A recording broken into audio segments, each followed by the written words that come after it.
And a good Thursday, everybody. Welcome in Chase and Big Joe, 102.5 The Game. We are live today on Broadway at Chiefs on Broadway, the bar of one Eric Church. We're on the third floor.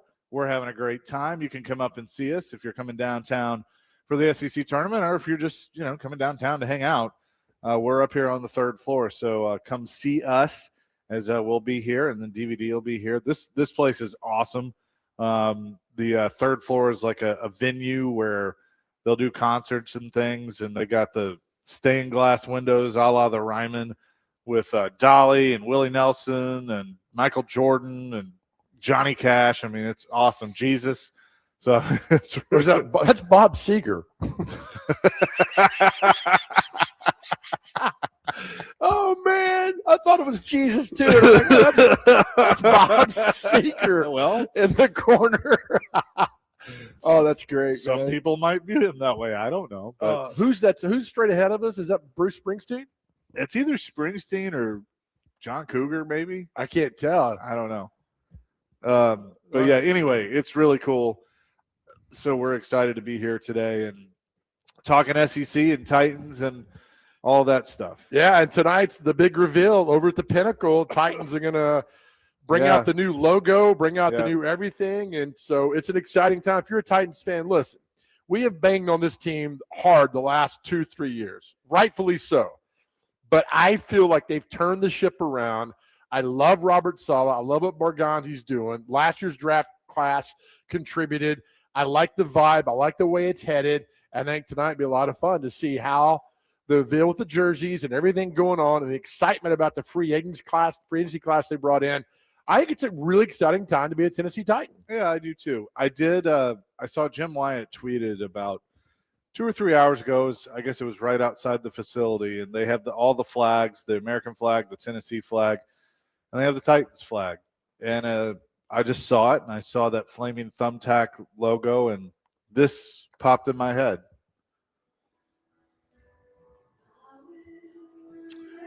It's an end of an era when you look at the flaming thumbtack and all its glory and all the many years of memories that it's given us. You're going to make a lot of people cry right now. To know that this is it.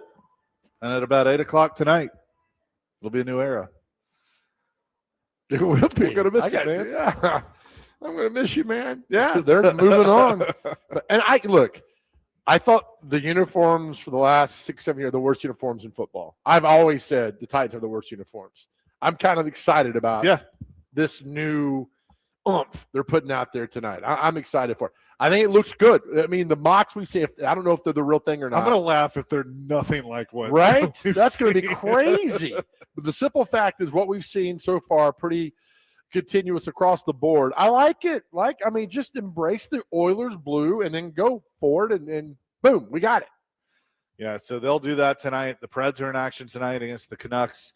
We got the SEC tournament going on, so there's just a lot happening. But I am going to say this: we're going to see what happens here. But we're at Chiefs, right? Yeah. And I don't know if he listens. I would assume he listens to us because, of course, he does. He's not dumb. But we need Eric Church to call in today. Yeah, we're putting on because he loves basketball, a full court press. Yes. So we have reached out to some of our connections, but we need Eric Church to call the show today. Now, you were too young. Dean Smith was famous for an offensive play back in the day before the shot clock called the four corners, right? You'd have do you know what the four corners is in basketball? Yeah, I mean, I have a general idea. Yeah, you would just run the clock out. Yeah. There was no shot clock. That's why they put a shot clock in. So, Eric Church, call in. We can discuss Carolina basketball as much as you want because we know a little bit about it today. So we're putting a full court press on. Don't go to the four corner offense. Yeah, and then we'll summon Bob Seger / Jesus with your pitcher in the corner, and we'll do this. So, Eric, if you're listening, you're more than welcome to call in today. 615-737-1025 is our phone and text line, driven by WilsonCountyHyundai.com. Kentucky leads Missouri 26-20 with about 6 minutes left in the first half over at Bridgestone Arena at the SEC tournament. We'll get a full scoreboard for you here in just a little bit, but Kentucky and Missouri doing battle right now. across the street, across the street and up a little About bit. 4 blocks. All right, you ready for our question of the day? Let's hit our question of the day. So our question of the day is, all I've heard the last 2 days coming downtown is from non-Kentucky fans, I hope Kentucky loses. I don't care who they're playing. I hope they lose. What sports team will you never root for? Will you never, ever, no matter what, root for that sports team? Kentucky fans aren't going to root for Tennessee, no matter what. Tennessee's not rooting for Kentucky. Vanderbilt's not rooting for Tennessee. You're never, ever, no matter what, going to root for a team. Who team do you always hope loses? That's a great question. So for Tennessee fans, you hope Kentucky loses in basketball nonstop. Football, you hope Alabama loses. Yeah. That you it's not so much you're never going to root for, but you hope they never win another game again. Like for me, I'm kind of for NFL, and this is no anything on the Ravens. I hope the Ravens never win a game again. Yeah.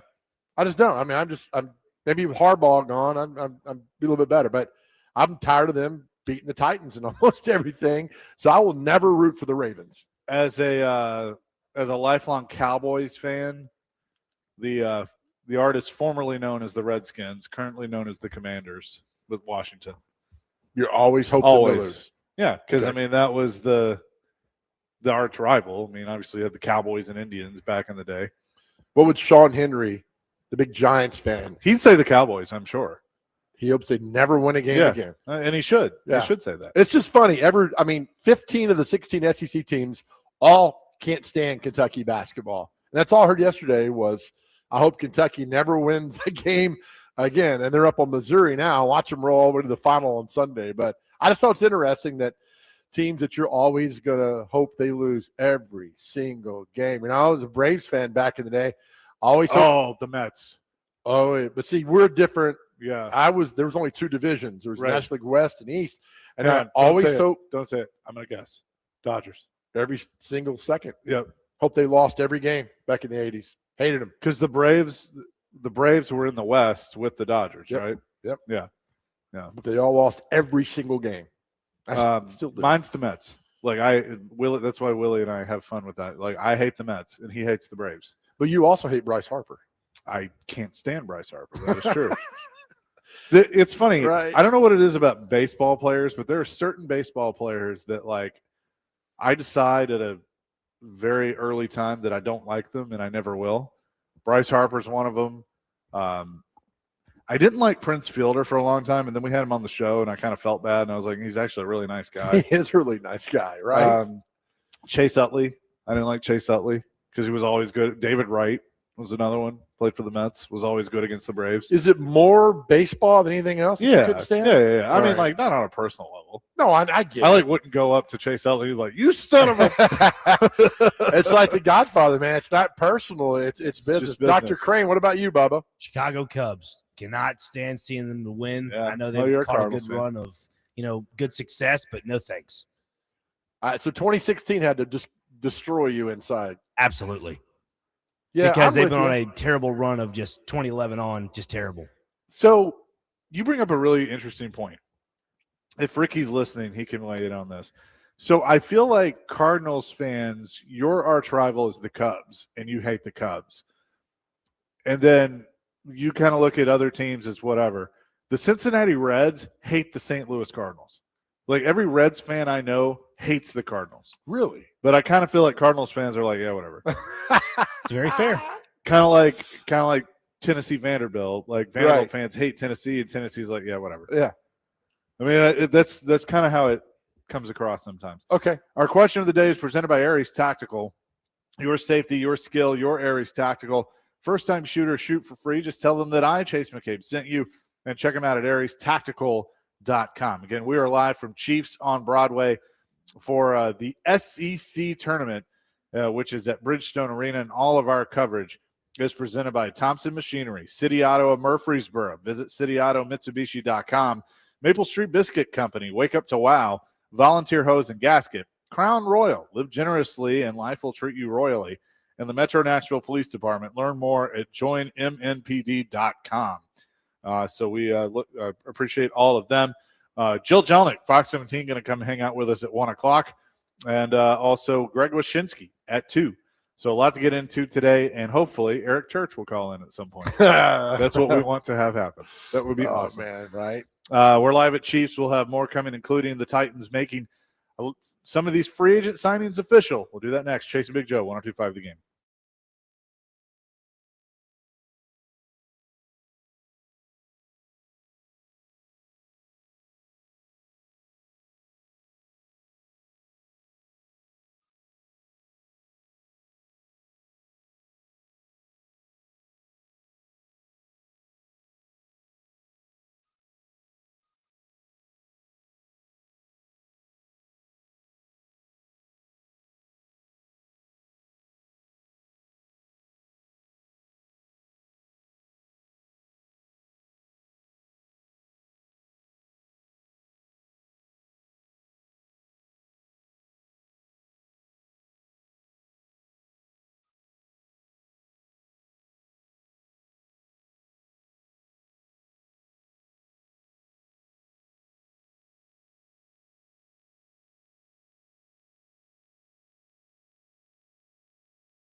It's an Eric Church Thursday live here at Chiefs on 102.5 The Game. Chase and Big Joe down here for the SEC basketball tournament.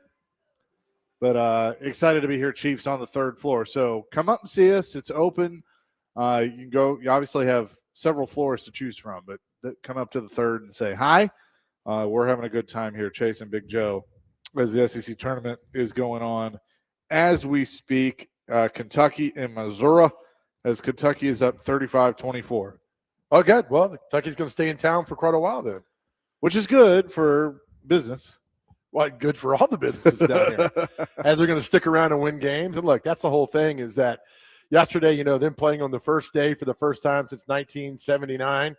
And Kentucky fans got down there early and having a good time. And so that's it. It's fun. And I'm telling you, downtown Nashville, on days like these, when it's something like that's happening and the sun's out, is one of the most beautiful places on planet Earth. You talk about the gridlock on the traffic, whatever, but once you get down here and walk past all the bars and the music and the people and the fan bases and everything, it is an absolutely beautiful, beautiful city. The Titans are making, and yes, it is. The Titans are making their free agent signings official. Now, my guess is they're going to save a couple for tonight, if I had to guess, and do a reveal. Sure. There. But one thing that was pointed out I saw on Twitter is as people go to the Titans website, the shade of blue changed. Oh, did it? That it's a slightly different shade of blue. So take that for whatever it's worth. I'll take it for whatever it's worth, pal. But the free agents that they have announced, cornerback Josh Williams, previously with the Chiefs, tight end Daniel Bellinger, they have announced him. Punter Tommy Townsend. They've made the trade with the Jets for Sweat Jermaine Johnson official. So they have done that. Cordell Flott, they've made that official. John Franklin Myers, Cordell Volson, Alante Taylor. Get it? Austin Schlottman, Jordan Elliott, who you really liked, Bryce Oliver, Morgan Cox. So those are the ones that have happened to this point, but we obviously know that there have been more. Jordan Elliott's going to phone home some sacks this year for the Titans. I like him. Depth pieces you've got going on there. I think it's really good, man. Now you got to put them together, and I think Robert Saleh is the right guy to put this team together. And they're going defense. I'm telling you, football is cyclical. You see what defense has done the last 2-3 years. That's going to be the trend, probably the next 3 to 5 years. A strong defense and figure things out, man. Yeah. So we'll kind of keep track of that. And there's been a few that have come out. I like what they're doing. I mean, we got to all see it. It's got to come together. But I think certainly it's been good. Now, our question of the day. Right. This is great. Is what team will you never ever root for, and you hope they lose every single game for the rest of time? Text line Ricky says Florida and Alabama, and then the Colts, Texans, and Jags. So keeping it with the division. 7948, Ohio State. Randy, Tennessee to lose and everything. The Ravens, the Cowboys, sorry, Chase, and Duke basketball. Oh, Duke, yes. Duke basketball. Hope they lose every single game, especially where we are today. Yes. Oh, right, yeah. Eric, if you're listening, we hate Carolina Duke Blue. That's why you need to call in. Carolina, we are all about some Carolina Blue. I mean, he's got Jordan in here. Right. Eric Church for today, we all hate Duke with you, buddy. We got this. We're Carolina fans, App State fans. Jesus fans.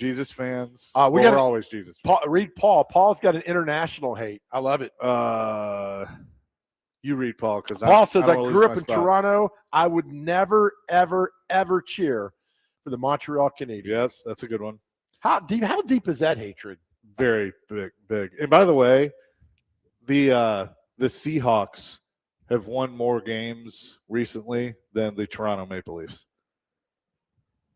Seahawks. The Maple Leafs haven't won. I think they haven't won anything since the Super Bowl. Really? Yeah. They've been terrible. Oh, okay. Wow. Gino, good. Okay, I guess not. Gino says never root for Ohio State. Their fans are insufferable, as is their team. Could even be golf. I hate that guy on Happy Gilmore yelling out one of their golfers at the team. Nevada Josh, the Patriots. Ever since the snow game against the Raiders with the tuck rule BS, I've hated them. I think there's probably more people. Well, I think if you looked at a poll of what team people hate more than anybody else, Cowboys probably at the top, obviously, right? Who would be second? Patriots? A lot of people don't like the Cowboys. Yeah, probably. But Patriots, I think, would be second. Who would come in third in that? I don't know. There was an old friend of my grandmother, my dad's side, Mr. Chaffin, and I remember watching that Tennessee Florida State game in 1999 for the national championship, and he had a shirt. He was going for Florida State, and I'm like, why are you cheering for Florida State? Why not Tennessee? And he pulled the shirt out that said, there's only one thing I hate more than Tennessee, and that's Notre Dame. Oh, I didn't even think about Notre Dame. Yeah, Notre Dame's one. But Jeff says the only time I would ever want Ohio State or Michigan State to win a game is if them winning clearly and directly benefits Michigan.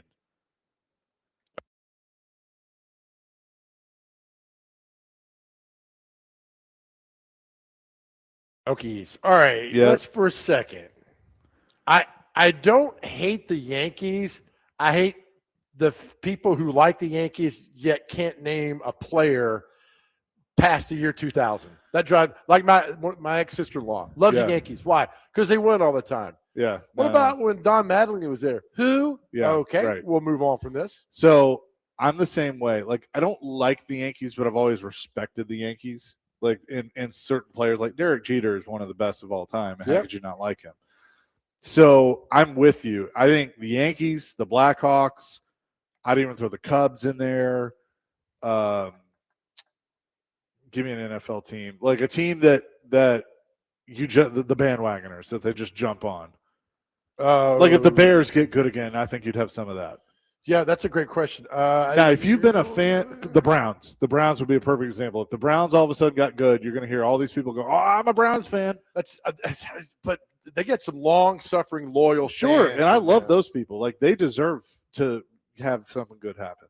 I think it would be, man. They were. But like the reason I couldn't stand the Blackhawks for so long is he had all these fans all of a sudden go buy a Patrick Kane jersey and like had no idea about any of the history.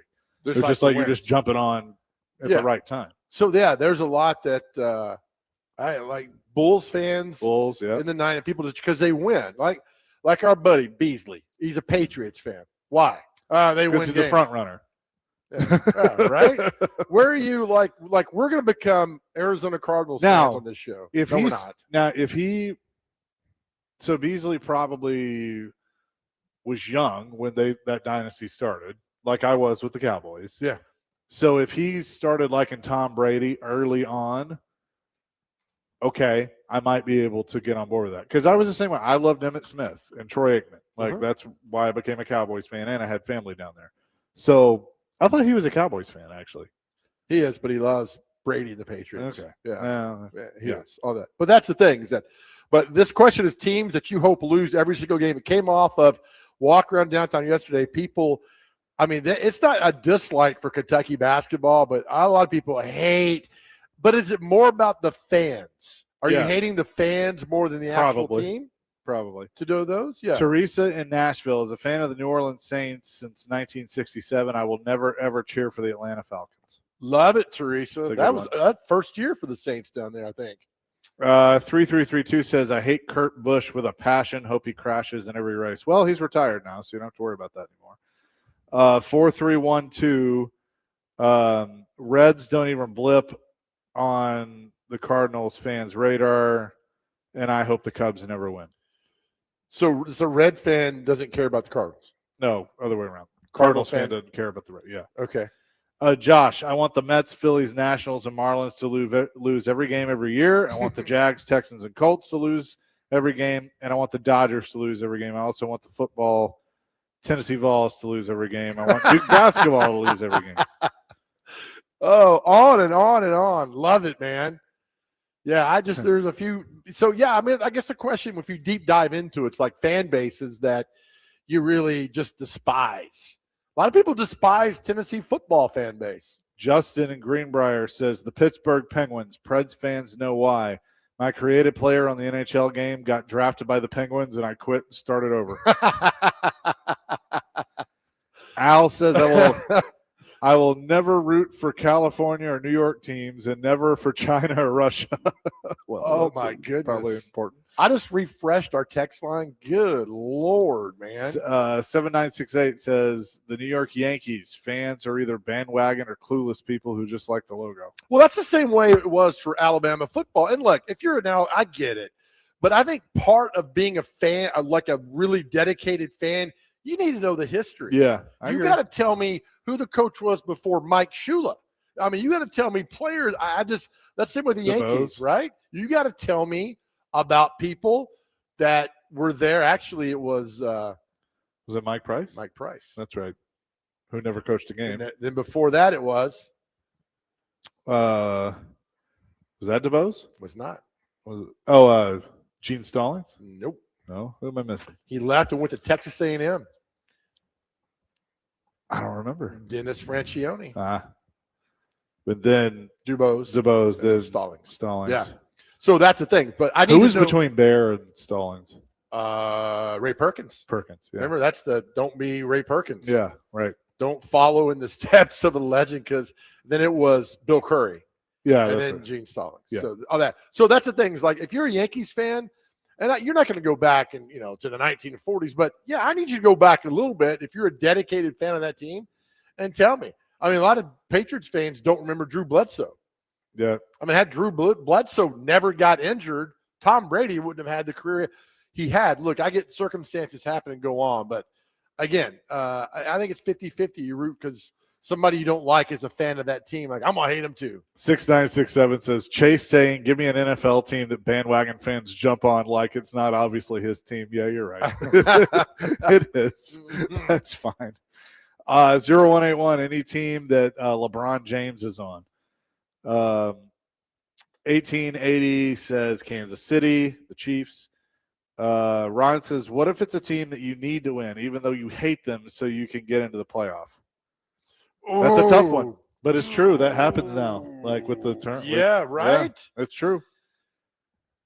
It's like it's miserable. I guess there's a few exceptions here. That one hurts. I didn't Yeah. think about that. Yeah. 9708, hate those cheating Astros.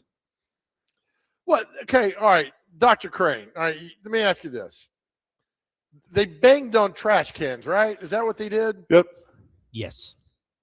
All right, is that illegal? Not necessarily. I mean, what they were doing was just banging on trash cans when there was a breaking ball, and they would just crank it over the fence. So, I mean, yes, not technically, Joe.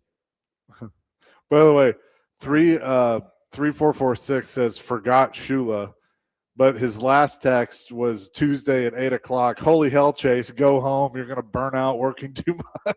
Because I was doing the pregame. Oh, okay. Are you doing the pregame tonight? I am.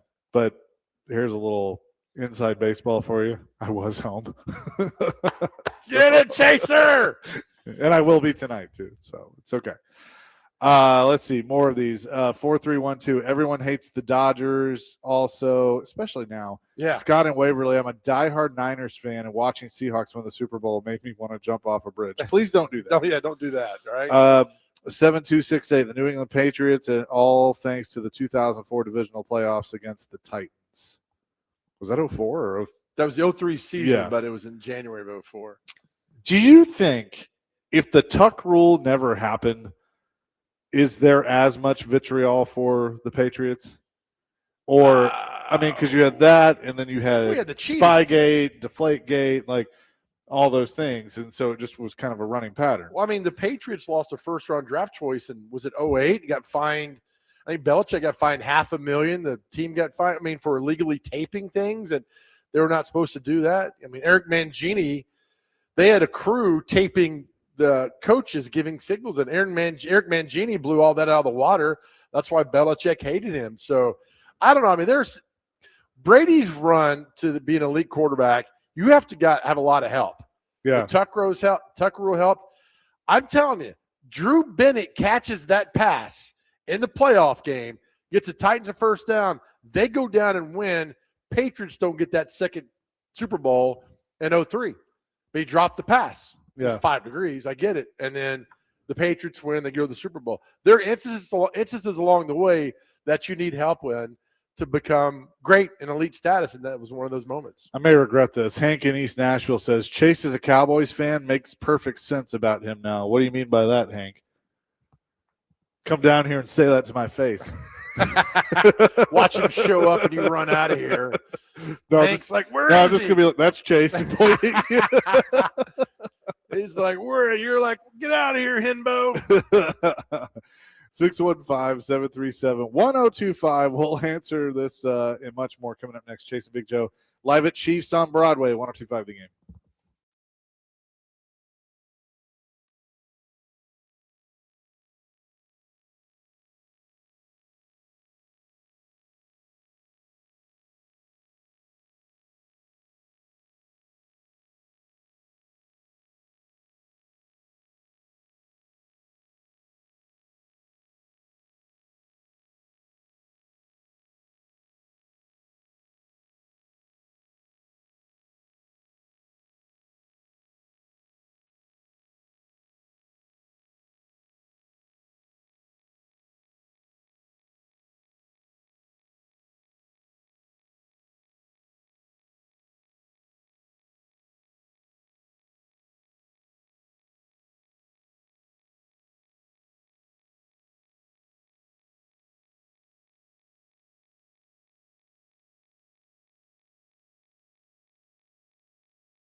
Chasing Big Joe, 102.5, the game live at Chiefs on Broadway.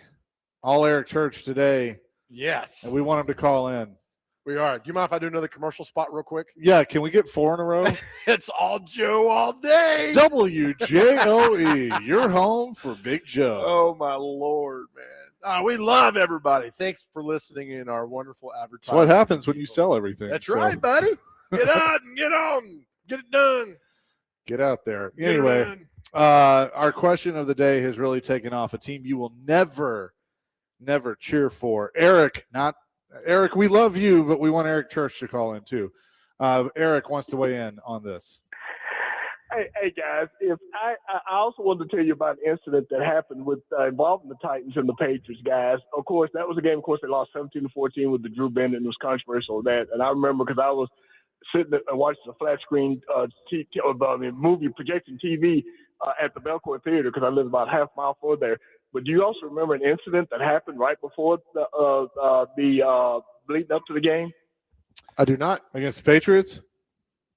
Well, it actually, if you remember this happened either early that Friday morning, the day before the game, or early, Saturday morning, the day of the game. There was a fire alarm that went off at the Titans Hotel, and players and coaches were evacuated from the hotel. I think that may have been a false alarm. May have been Patriots fans that found out where the Titans players were staying and set off that alarm. I distinctly remember that happening. I just didn't know if you guys remember that or not. I do. D-Mace has talked about it before because it was a big thing. Coach Fisher's brought it up. Yeah, that was something.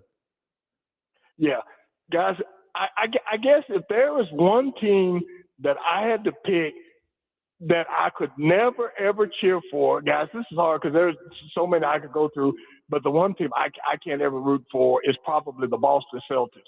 I cannot stand the Celtics. I'm a big Philadelphia 76ers fan. The rivalry, I could not even root for them to win for us to make the playoffs. If we make the playoffs or something like that, that's fine. But I am just a avid hater of the Celtics. I cannot stand them. Guys, it's always such a pleasure to talk to you. Y'all take care, and we'll talk to you again soon. Thanks, Eric. Appreciate it. 615-737-1025.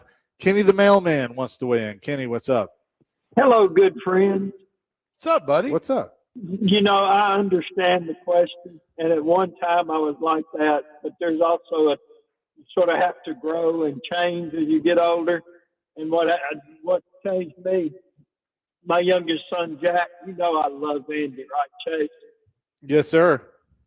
He considered walking on at baseball at UT, and he looked at me and said, Dad, would you and Mom, would that be okay? Would you cheer for me?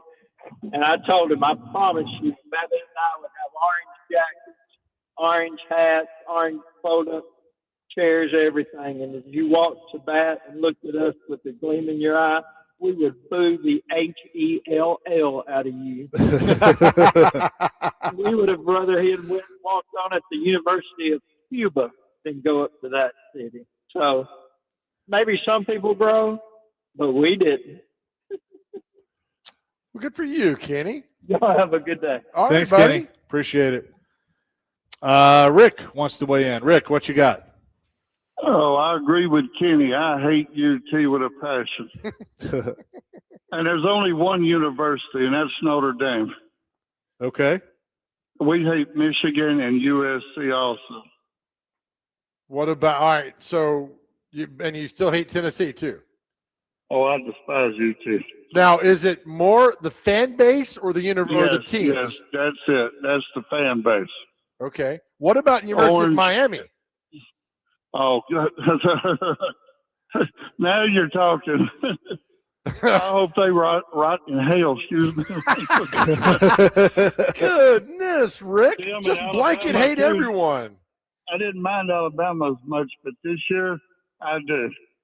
Oh, man. Rick, after they let them go in. Rick, who do you like besides Notre Dame? Anybody? Not in college. But you know what? You're honest. I've been listening to them. I'm 62. I've been listening to them since I was 62, Air Parsegian days. That's going back a ways. You remember Tom Clements? I do. Left-handed quarterback? Yep. That was my hero growing up. All right, yeah, Rick. I go back a ways, and I don't rain or shine. It's the Irish, period. All right, Rick, do you accept Jerry Faust was a terrible coach? Oh, hell yeah. He wasn't even a coach. Yeah, I mean, he was a good high school coach that should have never been in college. But at least you're honest, Rick, and we'll appreciate that from you, Bubba. I'm a Titans fan I'm a Cowboys fan and a Titans fan sentimentally. So I'm hoping the Titans will grab up Love. Oh, that's right. I hope they do. I wish he'd slide back to them. But I appreciate it. Appreciate you, pal. Thank you, Rick. Appreciate it.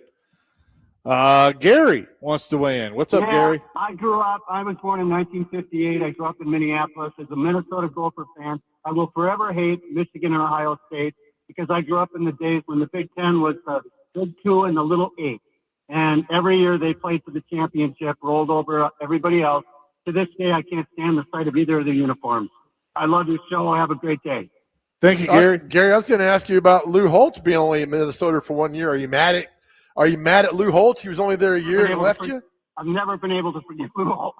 Attaboy, Gary. Thanks, buddy. Sorry to the Notre Dame fan, but he came to town for 2 years, turned the program around, and then he got his dream job. And it was a tough one to take back in the day, I'll tell you that. So, for sure. But I enjoy you guys so much, and it's a fun topic. All right. Thank you, Gary. Thanks, Gary. Appreciate the call there. It's funny. I think the topic of can you blame somebody for taking the dream job, that's a tough one because, depending on who you're a fan of. You know who we hate that took the dream job that left the program in shambles? Lane Kiffin. Notice we said that together. Right? Late January, and I blame Lane Kiffin for Derek Dooley. Yeah.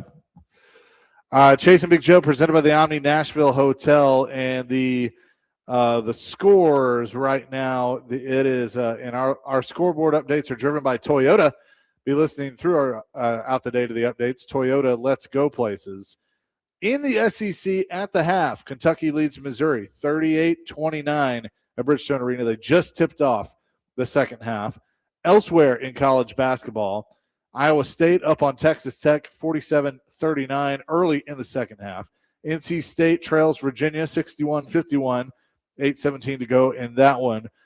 St. John's and Rick Pitino leading Providence 75-53. That's one of his former teams, right? Yep. In the second half in the Big East tournament. In the Big Ten, Ohio State leads Iowa 58-51, 7:54 to go in that ball game. And just underway in the MAC championship in the quarterfinals, Toledo leads Bowling Green 5-2. So that is your scoreboard driven by Toyota right now as conference tournaments ongoing. We'll have more coming from Chiefs on Broadway here on 102.5 The Game.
Jason Big Joe 1025 the game live at Chiefs on Broadway. I just looked at a group text that I'm in with you. And Man. the picture you just sent made me laugh. Sorry, Dr. Crane. I apologize, buddy. Power move. Go ahead. It's a power move. It is a power move. I mean, there's some pictures in your phone you keep, right? And you never use them. You're like, oh, this is appropriate. There's one I keep all the time. It's the one where Kelsey's yelling at Andy Reid in the Super Bowl on the sidelines. I love that picture because Reid's like, you're not paying attention to him, and Travis Kelsey's just screaming his head off at him. Yeah, it's a fantastic one. By the way, there's this video circulating on Twitter of, I guess, this lady that's doing a news report in Cincinnati, and this guy walks up behind her smoking a cigarette and just eats the cigarette live on TV. Oh, that's disgusting. And they cut away really quick. Cut away very quick. That is awful like that. It's funny, all the responses we got for our question today that teams that you hope never win a game. The hate is distributed really equally amongst a bunch of teams, which I find very cool. I feel like it depends on where you are geographically, but like Ohio State, Michigan, or one of them, Notre Dame, are always going to get it. Down here, Tennessee, Alabama, Georgia, Florida. Yeah, right. Like Kentucky, like 45-33 in the second half versus Missouri right now. And much of the chagrin of a lot of people who always want Kentucky to lose because half they don't like Kentucky and half of them don't like the fan base. But, if Kentucky keeps playing like this, they'll be here tomorrow. And businesses in downtown Nashville absolutely love that. 615-737-1025 is our phone and text line. Tennessee will play this afternoon. Auburn. Yeah. And it's a big game for Auburn. They beat Tennessee. They might have their chances improved just a tad bit of getting to the tournament. But Stephen Pearl playing his alma mater. Yep. Ament going to play for Tennessee. That's right. Yesterday you and I were on courtside for just a little bit watching. It's always amazing how gigantic those basketball players are. Oh, I know. How athletic, how gigantic, how good they are is just like another level. Yeah. See guys 6'11" running down the court with no problem. I was like, oh my gosh, man. No, I know. It's crazy. It is interesting with Tennessee. Ament's been hurt. You're going to make the tournament. So does it make sense to go ahead and play him if he's not 100% now as opposed to maybe wait till you actually need him? What if he says, I'm going? Yeah, and that sure. And I love that. Yeah. But I think I find it interesting. So we'll see how healthy he is. And because I think he got hurt against Vanderbilt. So see what happens there this afternoon. 2:00, is that when they tip off? After this game, 30 minutes after the Kentucky-Missouri game. Look, I don't fault the guy who wants to play to get in there. If he's not going to hurt the team and if he's able to go, I mean, I think if you're over 75%, I think you're good to go. I mean, you just can't fight a guy's heart who wants to be out there and play with his team today. So big game, though, for Auburn. They're going to be coming after it. And, because you're in the tournament, do you relax just a tad? Who knows? But we'll find out this afternoon, and if Auburn can get that, it'll be a huge win for Stephen Pearl. But we'll have to see what happens. Coming up next, our good friend Jill Jelnick from Fox 17, sports director over there, is going to join the program live here at Chiefs on Broadway. All of our SEC tournament coverage presented by our friends at Thompson Machinery, City Auto of Murfreesboro. Visit cityautomitsubishi.com. Maple Street Biscuit Company, Wake Up to Wow, Volunteer Hose and Gasket, Crown Royal, live generously and life will treat you royally. In the Metro Nashville Police Department, learn more at joinmnpd.com. More coming in hour number 2. Chasing Big Joe, 1025 the game.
Hour number 2, 102.5 The Game on this Thursday. We're live at Chiefs on Broadway for the SEC basketball tournament, which is going on right now over at Bridgestone Arena. Kentucky all over Missouri, 53-39, with about 14 minutes to go in the second half. And we are pleased to be joined by our good friend, Jill Jelnick from Fox 17, sports director over there. Jill, what's up? Hey guys, thanks for having me. Love this setup here at Chiefs. We got to do this more often. I know this is fun. I like the setup here, and we've been efforting to try and get Eric Church to actually call in, but I hear he might not be available. But He's a little busy. He's now a busy and then. guy. Yeah, that's okay. Listen, why are you out of breath? Me? Yeah. It happens. He just hustled over to give me I my did. camera so I could get in this triple when box. when Hello. I'm hustling and like focused, I'll forget to breathe, and that's kind of what happened. Well, we got a busy week too. We got so many games. Kentucky playing right now. Obviously, Vols tipping off in a little bit. I mean, where do we start, guys? Yeah. Well, let's start with the Vols. It looks like Ament's going to play. He's been out, which I think is going to be big for them. And I just asked Joe this, so I'll ask you the same question. You don't necessarily – I mean, you want to win the SEC tournament. You want to do well in the SEC tournament, but they're in the NCAA tournament. So if he's not 100%, do you want to rush him out there for this game, or would you like to hold him, maybe give him a little more time to rest? That's a great question. Here's my first thought. You're right. The Vols in the NCAA tournament, most projections have them at a 5 seed, which I think is about right. I would say you want your full team be playing the best you can, rolling in to that NCAA tournament. If he's healthy, which let's be honest, he hasn't been the last couple games. The Vols have been smart, haven't played him because he hasn't gotten the full go. But if he's healthy and ready to go, absolutely play him this week. This is a Vols team that needs to find a way to play together again. They have suffered so many injuries. It's a team that really this time of year, what's their identity? Do we really even know? Because it's been so capricious with the schedule and their games and the opponents. That's the SEC every single day. But my argument is if he's healthy, absolutely full go, because build as much momentum as you can going into that NCAA tournament. Don't save him. Don't risk that questionability of what is this team trying to do in the most important part of the season. Well, look, we love you, right? You know that. You can't drop big words like that. I wasn't sure where you were going with that for a second. When you said capricious, I'm like, oh, Big Joe's going to say something. I mean, I think of Capri Suns, which we all get. Oh, I love Capri Suns. A little different, though. Capricious. I got to look that up. Changeable, flighty. Those will be the first 2 words you'll see in the dictionary next. Changeable what? Changeable, flighty. Like the weather, which the last couple of days in Nashville, you could argue that the weather has been capricious. Well, there you go. See, we learn new words with Jill. I have never heard of. Do you know what her favorite word is? Cheesecake. Second. That's my second favorite one. Penultimate. All right, that's second biggest, right? Yeah. The second to last. Second to last. Yeah. Second to last. Yeah. Yeah. So we're not there yet. We're not at the penultimate game that will come on Saturday, which I think the Vols have a really good chance of making if Amanda's healthy. They can put together a complete performance, which we have not seen the back end of the regular season. Well, they got to get through I would say a desperate Auburn team with first-year head coach Stephen Pearl, who took over for Bruce Pearl. They really need to win this game today, and then the winner of that game gets a team off West End that's been playing pretty well. They talk about a team that has been peaking at the right time. I think they've been coming together. They've also suffered a lot of injuries, players in and out of the lineup, but I think they've had more of an identity the back end since 2026 than the Vols have. Just because, man, their guard play, their backcourt play, that everybody's clicking at the right time, and it's not just one guy. Yes, Tyler Tanner, all SEC first team. He's so fun. He's so fun. Brentwood native. Shout out to the local guy. Shout out to those local kids, Big Joe. I think that Vandy team is very dangerous. However, I never like the double bye. Yeah. I don't like the double bye in basketball because, for great example, Vandy women, who were the number 2 seed, got steamrolled by a very, very talented Ole Miss team. Vandy looked like they were coming off of a double bye, and they were too rested, didn't come out firing, never could catch up at the end of the game. Now they're going to be off for a week and a half. Yeah, now they got to figure it out before. Again. Yeah, that's another problem. Yeah. That's a really good point. I never thought about that, because if you get Yeah, because Tennessee, whoever they play, Tennessee or Auburn, is going to be warmed up, ready to go, and Vanderbilt's going to be cold. Didn't Vanderbilt lose last year in the first round of the tournament? I know the NCAA tournament they did. I don't remember. In the SEC tournament, yes. They've been bounced out so many times in the first round that I've lost count. But what's interesting about this Vanderbilt team, though, is I think even more than last year, right? Higher expectations. Most projections have them as a 4, maybe 5 seed. I think if Vanderbilt wins this quarterfinal matchup, regardless of who it is, Auburn or Tennessee, I think they're a 4 seed in the tournament. If they can push the envelope a little bit and make a run to the SEC championship game Sunday, could they be a conversation for a 3 seed? Do they get Florida Saturday in the semifinals? They would get Florida Saturday. Chihuahua. Well, if Florida's got to win Friday, but right now it's going to be tough to take down the Gators. Florida plays the winner of that game. Yes, right now. Yeah, because the game Sunday's at noon, so the 1 seed always gets the early game, and that way they're not playing the late game that night. So I don't know. Kentucky, what are they up to now? They're up by. They're playing basketball, right? Okay, 12 points. Yeah. Are we sleeping on Alabama? Wait, are we? I mean, like, because I feel like they haven't been talked about as much this year, but I mean, we know Nate Oates and you know what those teams have been, and I mean, here they are. They have the double bye as well. We'll play tomorrow night, so I think they're kind of one to pay attention to. I mean, all these SEC teams, right? Wasn't it last year that they had a record number of SEC teams going into the NCAA tournament? Was it 12, 11? It was a lot, and I mean, I wouldn't be surprised if the same. Right. Didn't it was a new record. Bounced out pretty quickly. Too? They did, but that's March for you.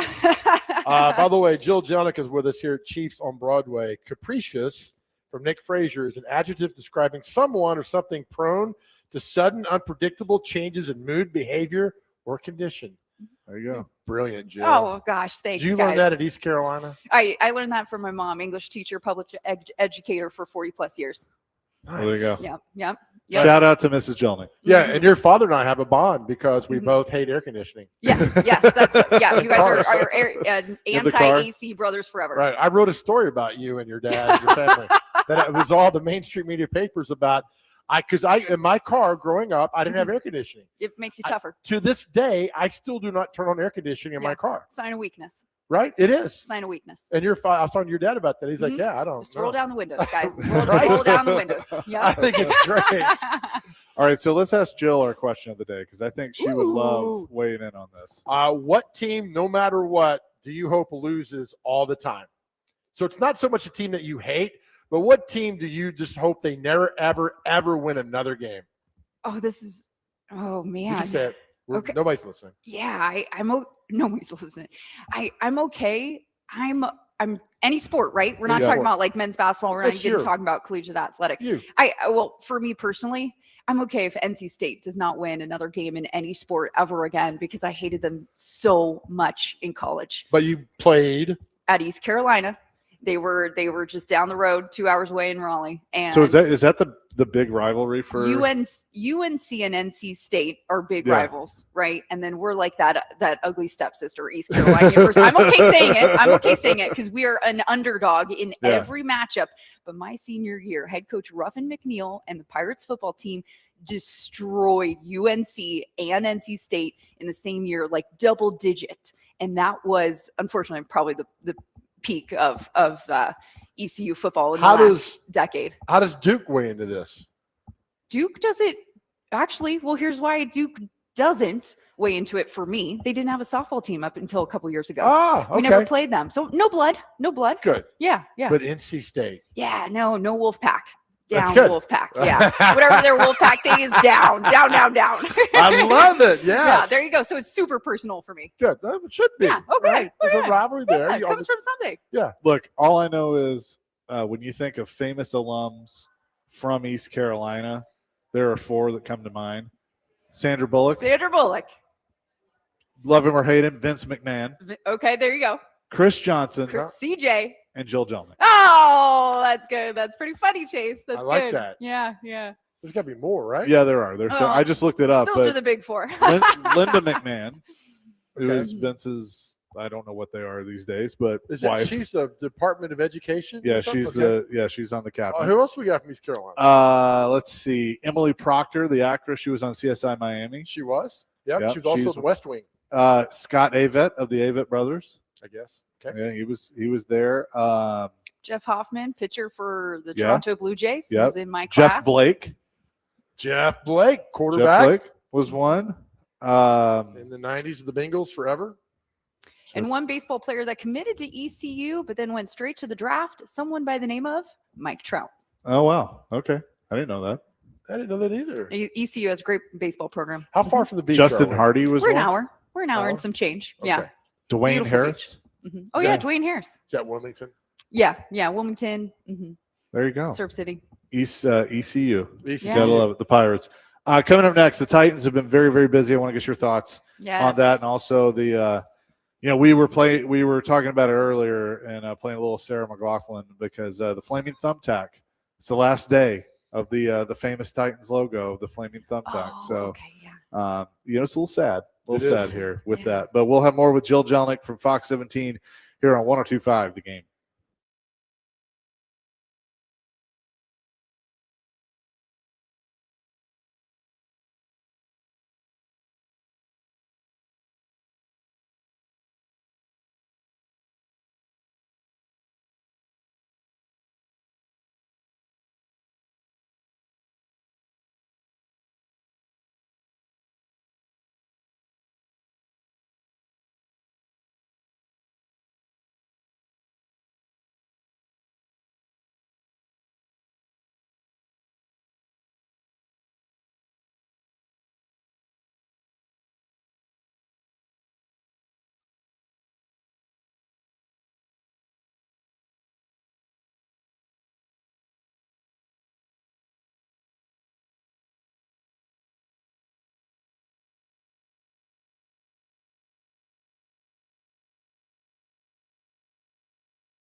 All Eric Church today, live from Chiefs on Broadway.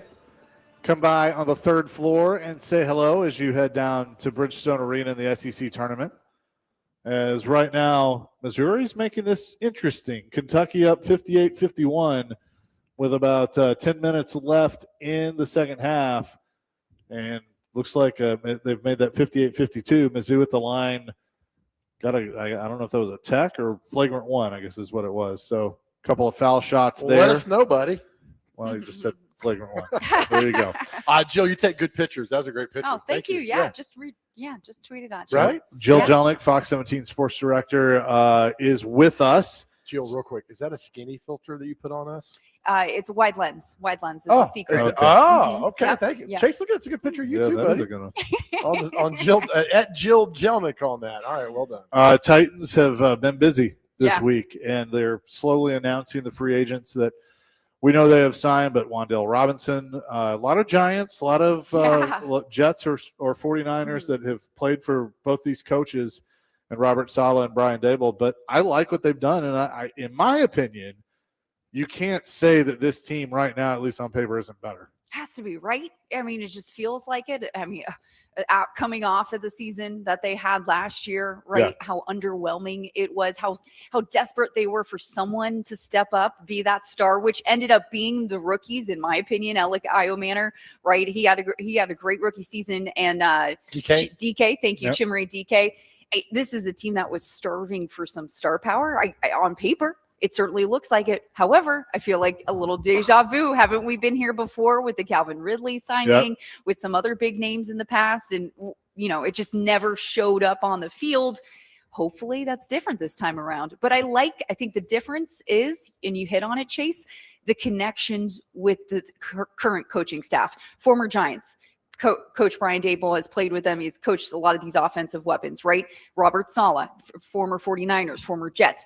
Mike Bergonzi, a lot of Chiefs connections here, right? And so I think having been with these players in the past, their work ethic, how they treat each other in the locker room, the locker room personnel and chemistry, those are hopefully things that are all taking into account. Well, I think I got tired of this. People like, he was terrible with the Jets. He was terrible with the Giants. And look, every football team's got 4 or 5 good players.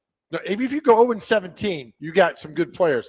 They've grabbed what I think are some really good football players for this team that know the coaches. There's that comfortability they've got there. I think this team is far better today at 121 on Thursday, March 12th, than they've been in a long time. And I like Saleh. I know you've interviewed him. You've talked to him. When he got hired, Joe, I went down players. They were talking about him.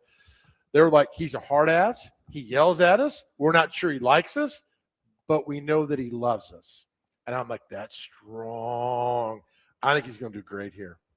He wants to get the best out of every single one of his players, and whether that is, yelling, right, being aggressive, being not being that coddling head coach, buddy. That's certainly not him. Right. Just from my conversations, from talking to head coach Robert Saleh, conviction, everything that comes out of his mouth. He says with conviction, this is why it didn't work at the Jets, but this is why it's going to work now. Boom, boom, boom, boom, boom, boom. And he just comes out, lays out, and is so convicted in what he says. Yeah.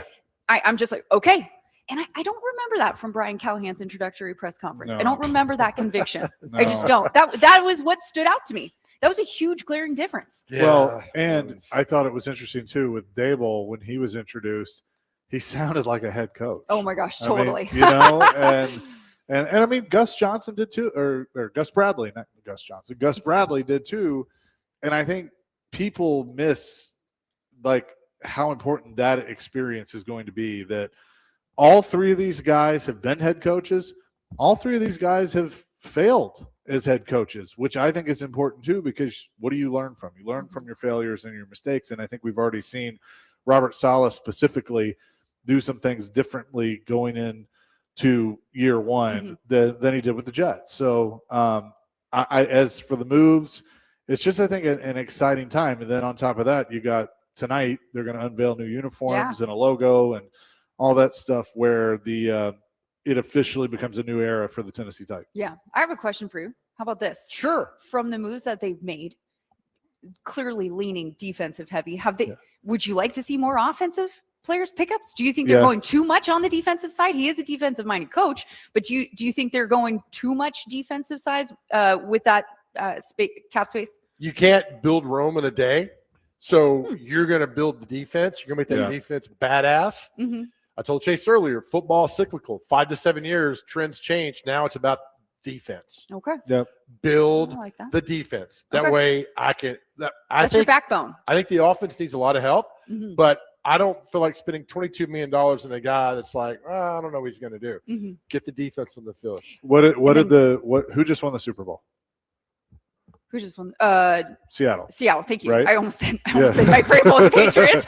No, but how did they do it? Yeah, defense. Defense and a run game. Yeah. Yeah. And, I mean, balanced attack on offense. I will give them that, right? Steve Darnold didn't do it all by himself. Exactly. And I think that's kind of the formula. And Robert Saleh saw that defense or saw that offense quite a bit. But, you build around Cam Ward. He's got 3 good receivers. I don't think he has an elite receiver by any means yet. You got a young tight end that they seem to be happy with, and Gunnar Helm. They just signed a guy that can help on the blocking end. Yep. The offensive line is still a work in progress, Yep. which concerns me a little bit. Everybody was was kind of like, well, do they cut Tony Pollard, all that stuff? I think Pollard's fine. Yeah. He needs help.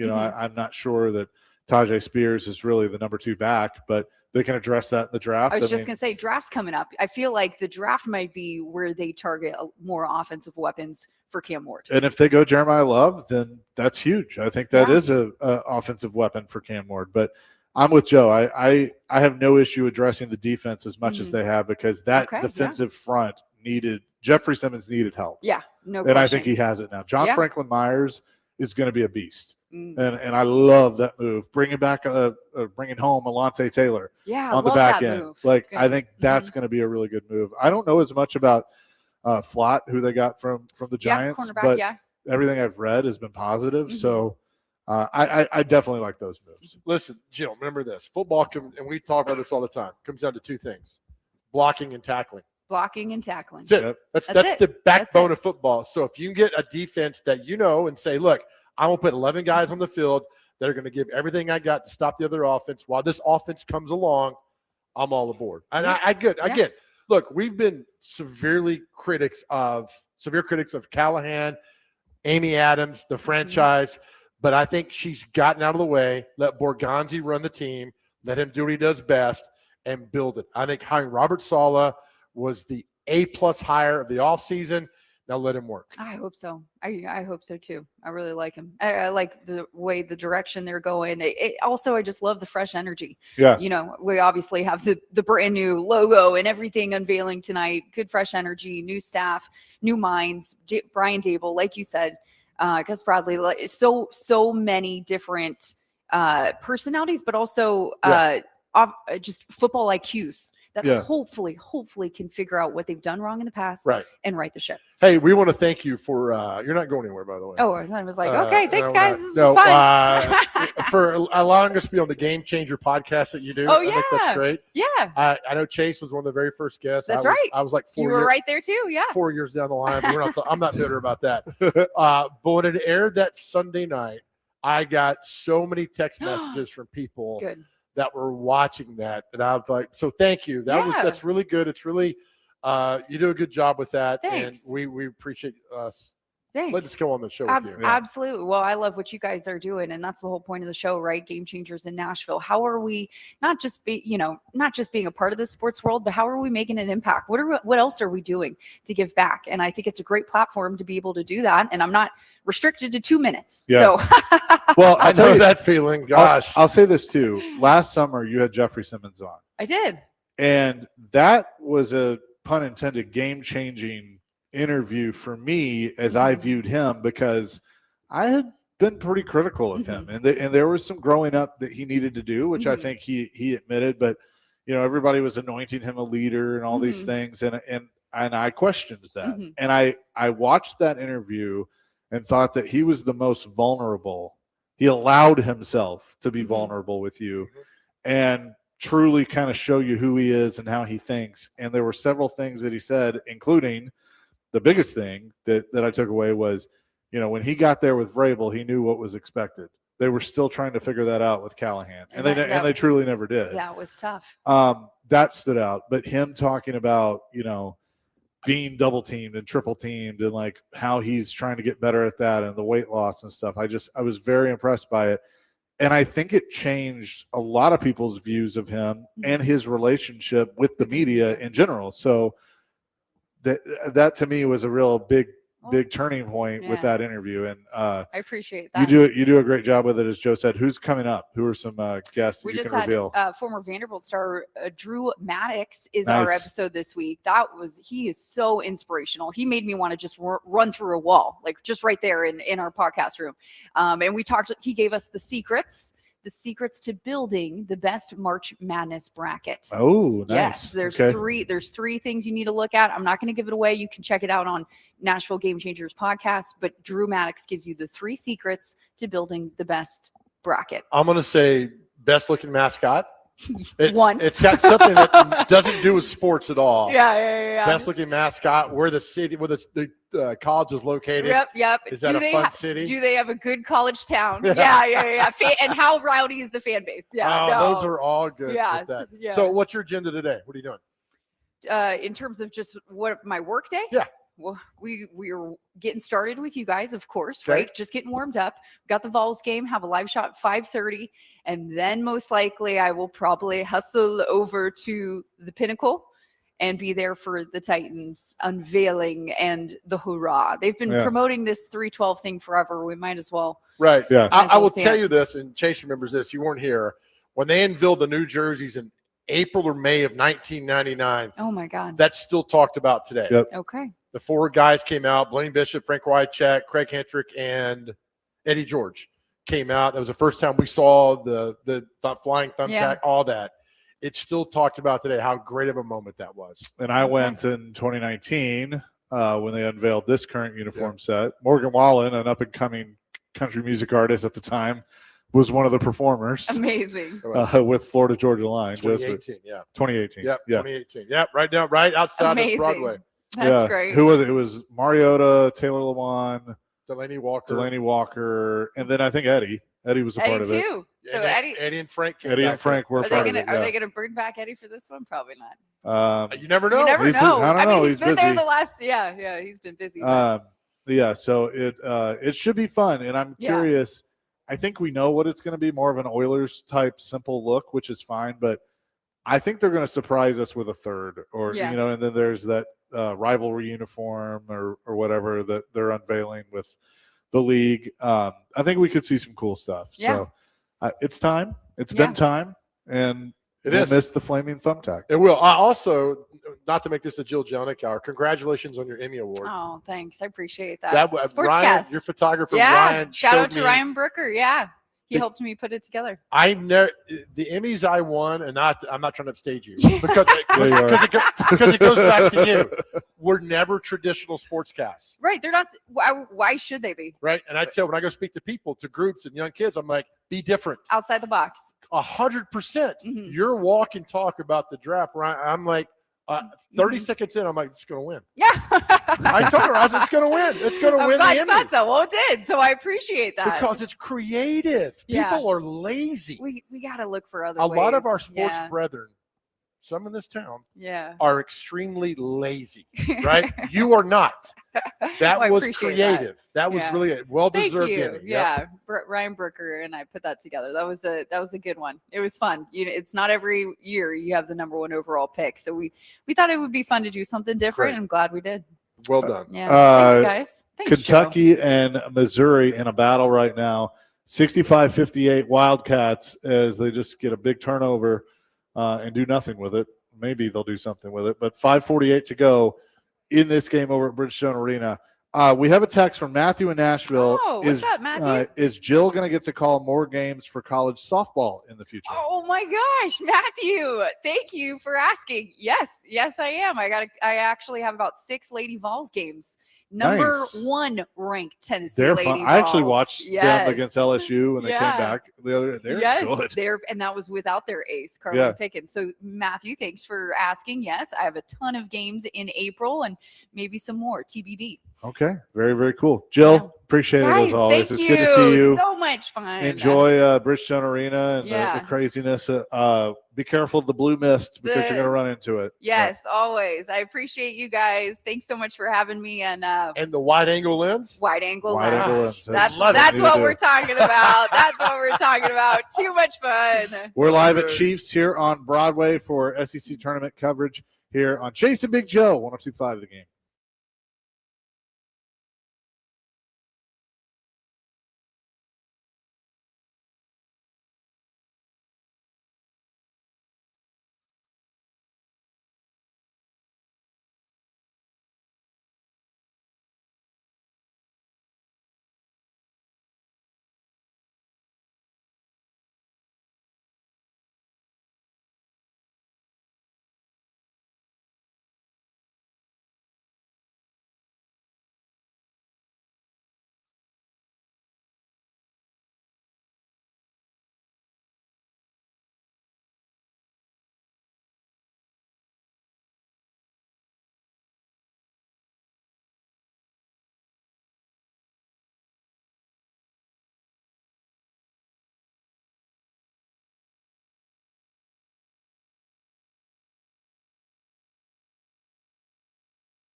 Live here at Chiefs on Broadway, Eric Church's bar. We're a few blocks down from Bridgestone Arena, and there is a heck of a ball game going on in the SEC tournament. 2:51 to go in the second half. Kentucky leads Missouri 69-68.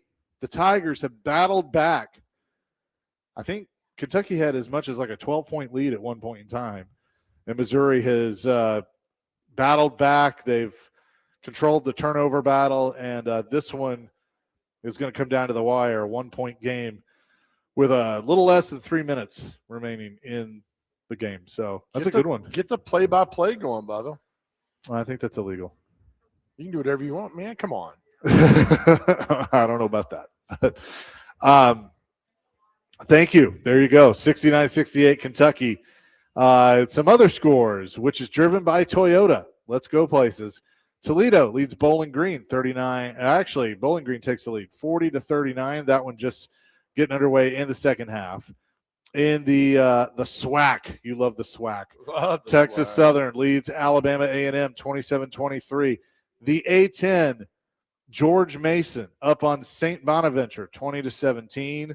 They're just underway in the Big East, this Big East matchup between Creighton and Seton Hall. Seton Hall with an early 3-0 lead in that one. Some finals from the early sessions. If I can get down here. Here we go. First in the Big 12 tournament, Iowa State defeats Texas Tech 75-53. Virginia knocks off NC State in the ACC 81-74. St. John's, Coach Pitino beats Providence 85-72 in the Big East. In the Big 10, 72-69 is the final between Ohio State and Iowa. UMass in the MAC defeats Miami of Ohio 87-83. That's a big upset, as Miami, Ohio was a ranked team.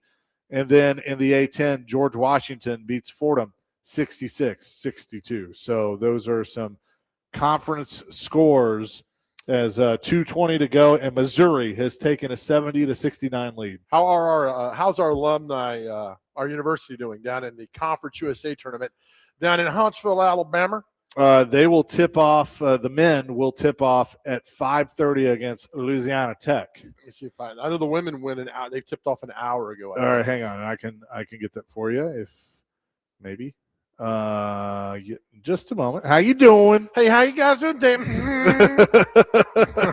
Sorry. They have not tipped off. They tip off at 2:00. Okay. They'll MTSU will take on Missouri State. All right. So I bet Bridgestone Arena, the Kentucky fans down at Bridgestone Arena are a little nervous right now, but they're going to the Stripe. I was going to use another word, but I'm like, since our amazing owners down here, and I don't want to say that in front of them, but they're. I think he just left. Okay, I'm still not going to say it.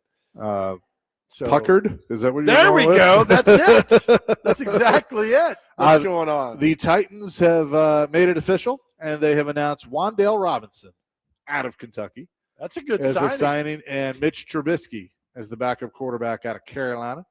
I think they've sent all of them out now, haven't they? Like Solomon I think Thomas. so. Yeah, they the trade with Solomon Thomas. They basically swapped 7th-round picks with Dallas and get Solomon Thomas. So they've acquired him. He's got 10 years of experience. Was a Robert Saleh draft pick with the 49ers. And welcome to a good quality depth piece. I mean, you need those.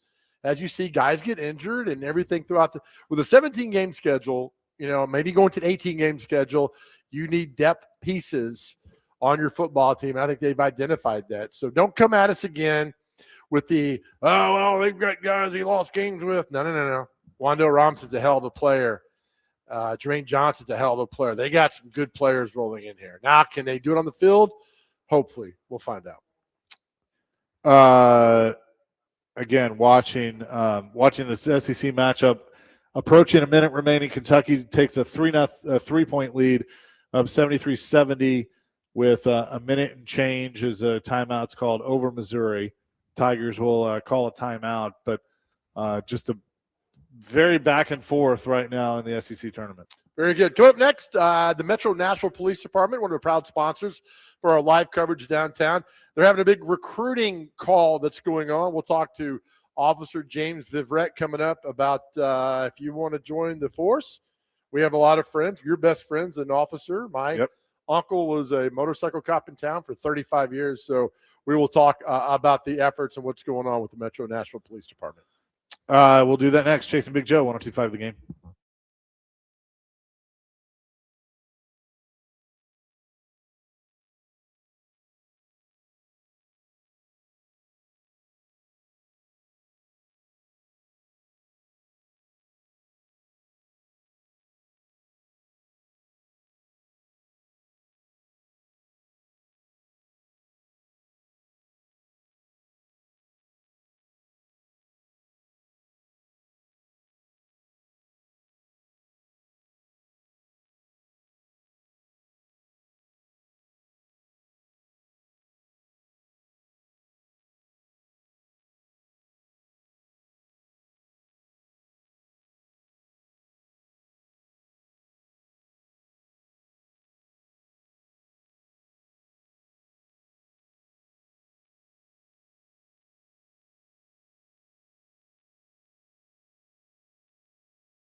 Chasing Big Joe, 102.5 The Game here on this You sound like little Tommy Turner down Thursday. I I forgot to unmute the mic.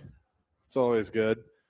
Kentucky leads Missouri 75-70, 22 seconds remaining in that matchup over at Bridgestone Arena. Chasing Big Joe live here at Chiefs on Broadway.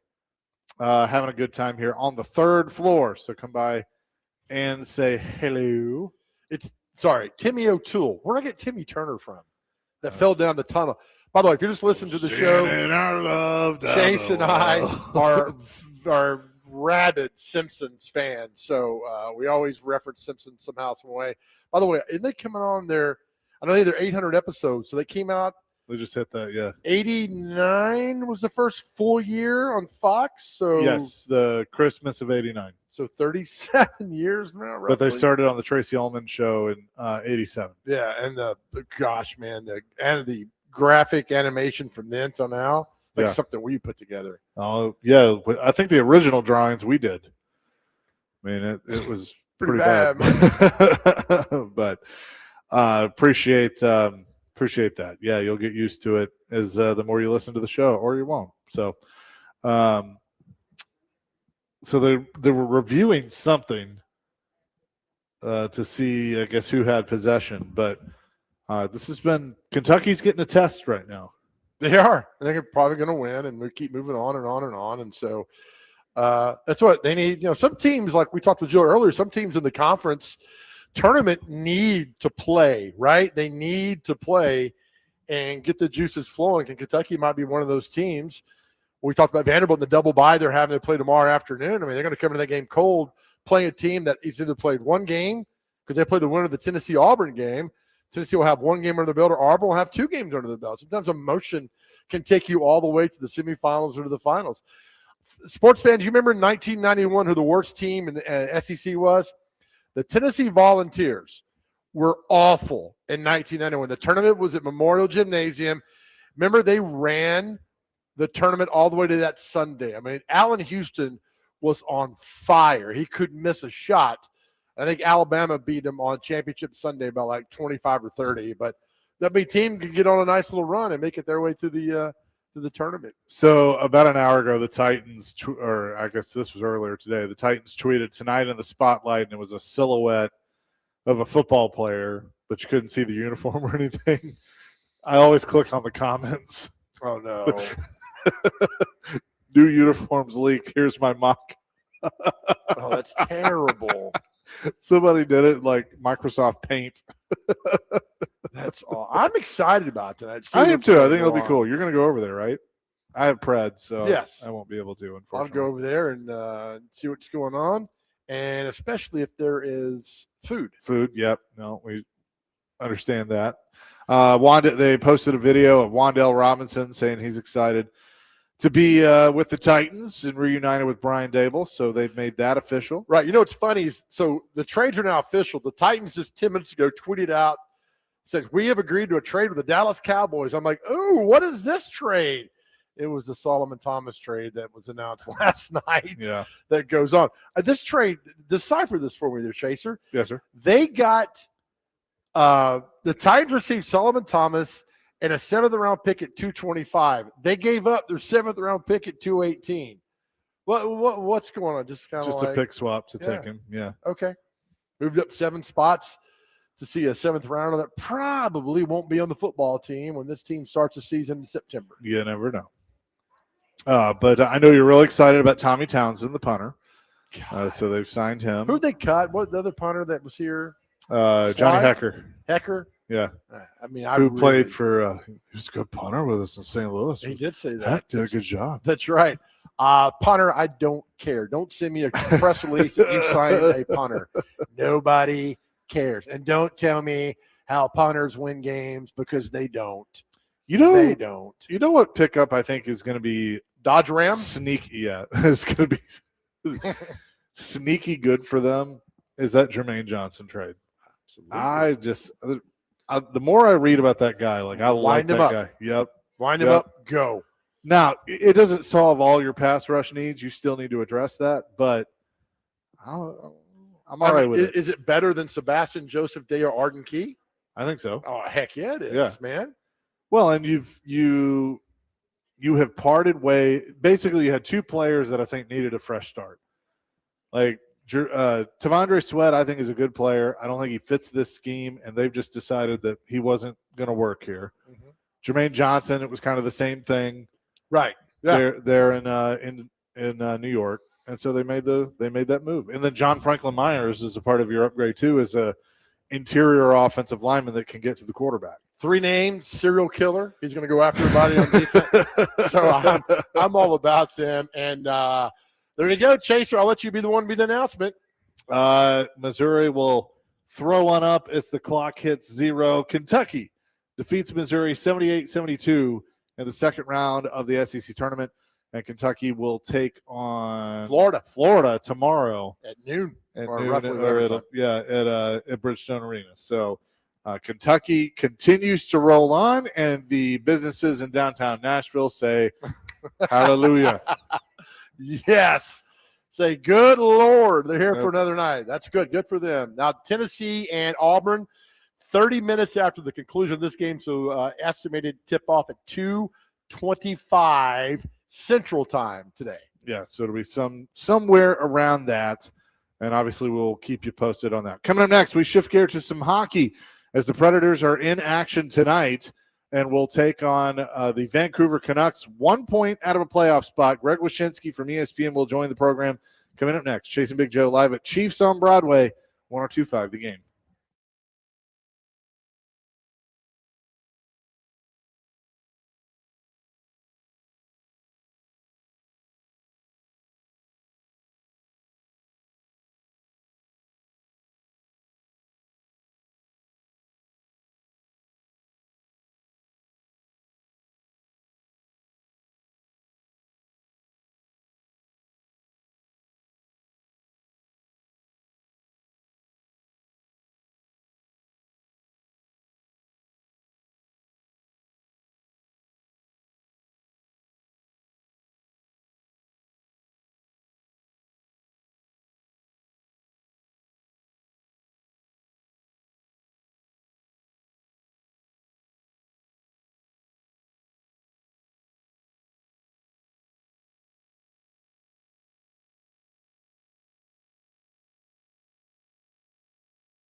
Hour number 3, Chasing Big Joe, 102.5 The Game, live at Chiefs on Broadway for the SEC tournament going on in Bridgestone Arena. Predators will be back in action tonight. It's a late one on the West Coast against the Vancouver Canucks. I'll have pregame for you at 8. The puck dropped just after 9 here on 102.5 The Game. And to talk more about that in the NHL, we say hello to Greg Wyshynski from ESPN, senior NHL writer for them, presented by Old National Bank. Get old. Greg, what's going on? How you doing? I hope people stay up because these are playoff games, baby.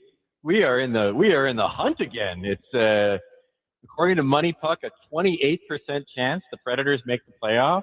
So now every game counts, don't they? Well, and especially the other night. If they lose the other night, I think it's over. But they win the other night against Seattle, down 2-0. And I know the players are like tired of hearing the joke, but until they do something about it, they're going to have to hear it. And that is, should they just start every game down 2-0? Because it's the craziest thing, man. We talked to Philip Forsberg yesterday, and the tone in his voice changed, but it's just like they can't figure it out. This is how it's been pretty much all this year. I mean, sometimes you just have these teams that have to feel their backs against the wall before they really start, bringing the A game, and it's inexplicable. And listen, I'm not going to pretend to be able to get into the mind of an athlete. You've seen me. It's just the way it goes sometimes for these teams. But hey, the bottom line is that they find a way to rally more often than not, and again have put themselves in a position in a Western Conference race that maybe only has one spot open, but still it's a spot open, and they're still have a decent shot at getting it. What does it say, though, about this? I'll use the word gaggle of teams like Seattle, the Kings, the Sharks, the Preds, maybe even throw the Jets in there too, but that are all bunched up together that, are good, but they're not playing great as of late, and yet all have a chance to get into the playoffs. I mean, what does it say about the West right now? It says there's 7 good teams. That's kind of what it says. I mean, literally, like if you look at the Western Conference, I mean, the Ducks are the anomaly because they're a young team that has never really figured out how to defend correctly, but their offense has been so good that it's carried them. But, the other 6 playoff teams are all well into the green on goal differential, and then everybody from the second wild card down is in the red, including the Predators, who are a minus 27 at last check in goal differential. So, I mean, it works out this way sometimes where you don't have a bunch of really good teams jockeying for the last playoff spot. But you have a lot of interesting teams. I mean, I think the Preds for me are kind of in the same league as the Sharks in wanting to get in to give some of the young players this really extremely valuable playoff experience and push it forward. And then I think you have teams like Seattle, the Kings, and the Jets rather, who are in a different boat, which is veteran-laden teams that are doing everything they can to just try to get in and then see what happens when you get in.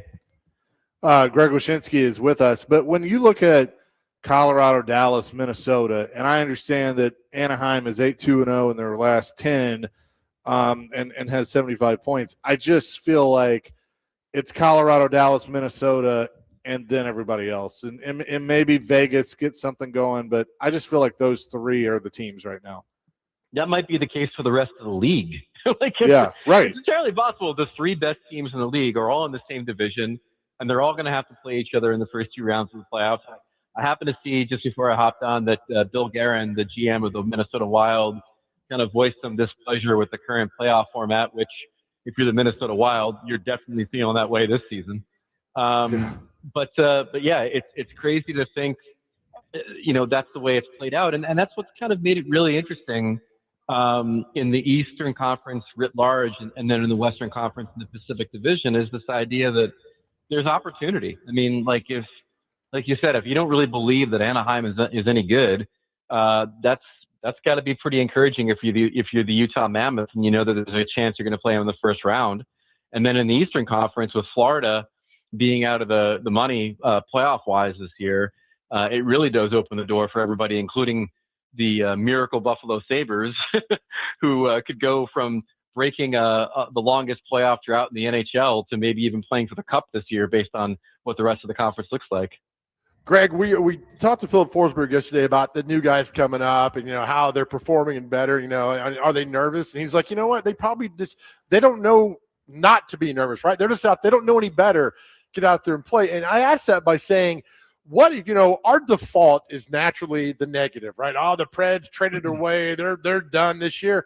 But what if this works, Greg? What if they do make the playoffs? What if it turns out better than we even imagined? What does that say about what Barry Trotz, I know it's a hypothetical, but everything that's going on, what does it say about this team and these guys if they do run the table and make the playoffs?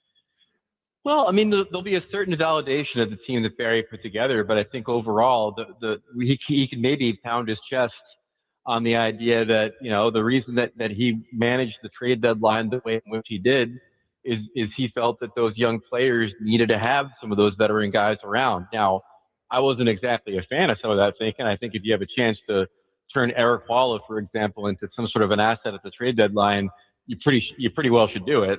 But I understand the logic of, well, look at what we have in the center spot. We need to keep these guys around. So if they do make the playoff cut and make the franchise some coin and extra playoff revenue, I think there is a certain amount of validation to the approach that Barry took. But, that's the short-term thinking, right? Like long-term thinking, I still think it probably would have been better for them to dig a little bit deeper into the roster at the trade deadline than they did. Oh, yeah. I mean, there's a lot of consternation here about doing this and doing that. Vancouver tonight, they got 2 more on the road after tonight's game. Is it good that these young guys are like away from Nashville on the road? Because, again, they don't know any better, right? Well, seeing how many road games they had before the end of the season, I hope they're okay being away from Nashville. They've got they're going to make the playoffs. It's going to be on the road for pretty much, it looks like. No, I mean, it's a good question. I mean, obviously on the road, there's a certain amount of bonding and focus that comes with being away from home and distractions and things like that. And sometimes that can help a team find itself. But, for me, it's kind of like just you've got to maximize the chances you have against the teams that are right around you. That's why, as we mentioned earlier, the win at Seattle is so big. They've got a game in Winnipeg coming up, and they got Seattle again at home. I mean, these are the games you really have to take care of business on because they're the games where you can most greatly impact your own playoff situation. Hey, at least they're not the Toronto Maple Leafs, right? Well, there's a lot of teams that are in the Leafs position. I mean, like the Leafs are a disaster. Florida, I think, knew that they were going to struggle based on not having Barkov, but probably thought they'd be a little bit closer to the playoff bubble than they are. The Rangers are writing letters to their fans about rebuilding, and there's a few other teams that I think have had sort of disastrous seasons. But I mean, I'm here for all the thinking about the Predators. I'm here for the thinking that they should have been a bit more aggressive in setting up the next general manager. I'm here for the idea that you get more value out of these young players getting playoff experience. I don't know if there's a wrong answer, to be honest with you, based on what Barry was dealing with. And he chose the path he chose. Greg Wyshynski is with us. I never thought I would ask the question that I'm about to ask, but do you truly think the Buffalo Sabres are good enough to win the East? Yeah, I do, man. They're the game they had against Tampa earlier this week was a real litmus test, and they passed it. They took the hardest punch Tampa could deliver, both physically and on the scoreboard, and they weathered it and played great. They're a wagon right now. They're getting great goaltending. They're getting outstanding offensive performances throughout the entire lineup. They have a level of belief, and I've talked to some people that have made the comparison to the St. Louis Blues team that ended up winning the Cup that year, where they hire Berube, they get the crazy run from Binnington, and while I'm not willing to go quite that far, I do think there's something to be said for a team that kind of finds itself in the season. And I think that's what's happened with Buffalo. Like, there were times during the season where it did not look like things would go the way they've gone for Buffalo. But then they kind of just found their groove in December. It's the first time, I think, in franchise history they've had winning streaks of 8 games or more in the same season. And sometimes teams just find that next level within the season, and that could be what's happening for Buffalo. And again, does Carolina blow you away? They're really good, but they've yet to show they can get out of the conference. They've beaten the Lightning twice in the last week. There's no reason to believe that the Sabres can't be the one that gets out of the East this year. He is Greg Wyshynski from ESPN, senior NHL writer for them. Greg, always appreciate it, and we will talk to you next week. Anytime. Thanks for having me. Greg Wyshynski, presented by Old National Bank. Get old, as he joins us every Thursday at 2 here on Chasing Big Joe. Tennessee getting warmed up as they're going to take on Auburn. Coming up at about 2:25 is when they're scheduled to tip that one off. Greg's probably like, done with that. Those hillbillies for another week, especially that one guy. Like I told you, I mean, I come at this from a fan perspective, Sure. and I think it's great. I'll You never don't have to justify it. Like I think you do a good job. I do a terrible job. I just like I love the Nashville Predators. Yeah. I mean, Sure. I never bought season tickets to the Titans. I have to the Predators. I just think that was fun to get into. Watch that team kind of grow up, man, before our eyes here. And it was a lot of fun. And I would love to see them make a run and get to the playoffs. As would I. And dude, what if it turns out better than you possibly imagine? What if it turns out It'd better? be awesome. Right? It would be fantastic. I mean, Philip Forsberg said it yesterday of like, obviously we want the Titans to do well, just like they want us to do well.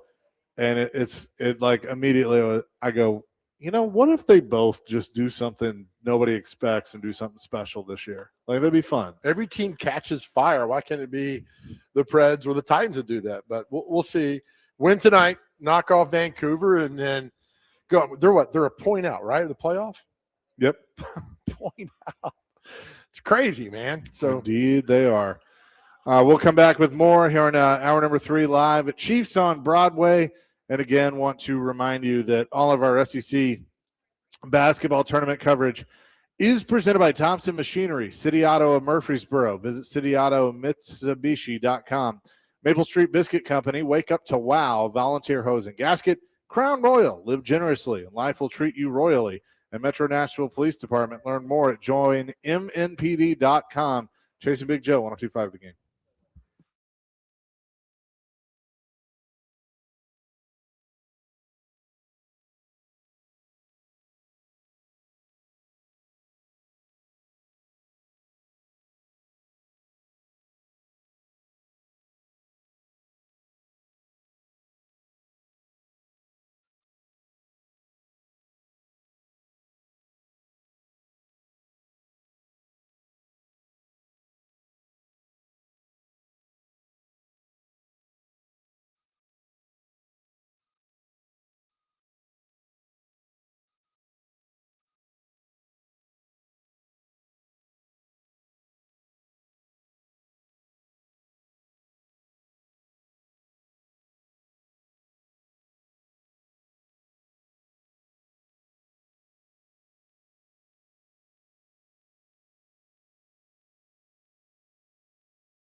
Big Joe, 102.5 The Game here on this Thursday at Chiefs on Broadway as the SEC tournament is going on right now. And we mentioned that one of our proud sponsors of our tournament coverage, Metro Nashville Police Department. And to talk a little bit more about that, Sergeant James, and I hope I'm saying this right, Vibrant? Vibrant. Okay, I wasn't even close. We've practiced for 30 minutes on that. We never got it correct. Sergeant Vibrant is here with us. Vibrant from the Nashville Metro Police Department, and talking about recruiting for folks that are listening that are interested in joining the force, how they can all do that. JoinMNPD.com is where you can learn more, but I know you're always looking for new officers. We're always looking for new officers, fresh faces, someone that's either local or wants to move to Nashville and become a part of our department. And you were just telling us you have been on the force for 26 years? 26 years. Well, thank you for your service. We appreciate it. I am like one of those people that yesterday, with all the rain and everything, I'm watching these guys and girls out there directing traffic, and people are yelling at them, and they're, just trying to keep people safe. And I try to go up and go, thank you. I know it's not always glamorous, but thank you. Around the Nashville area, it's so encouraging, the amount of people that come up to you in any kind of day's time and says just says thank you.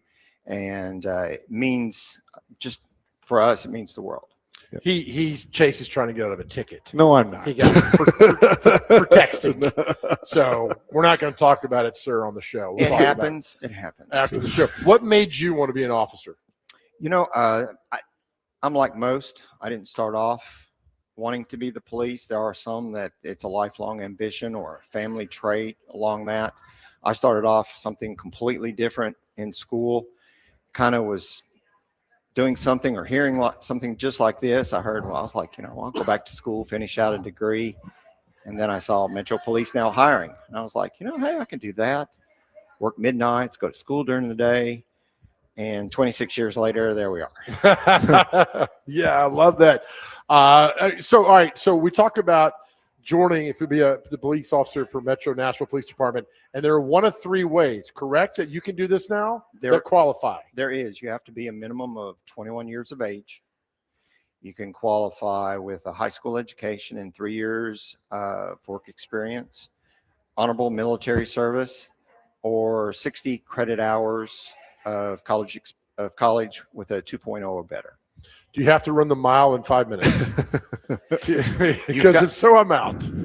We have part of our civil service test, once you have put in your application, is a written portion, and then there's a PT portion.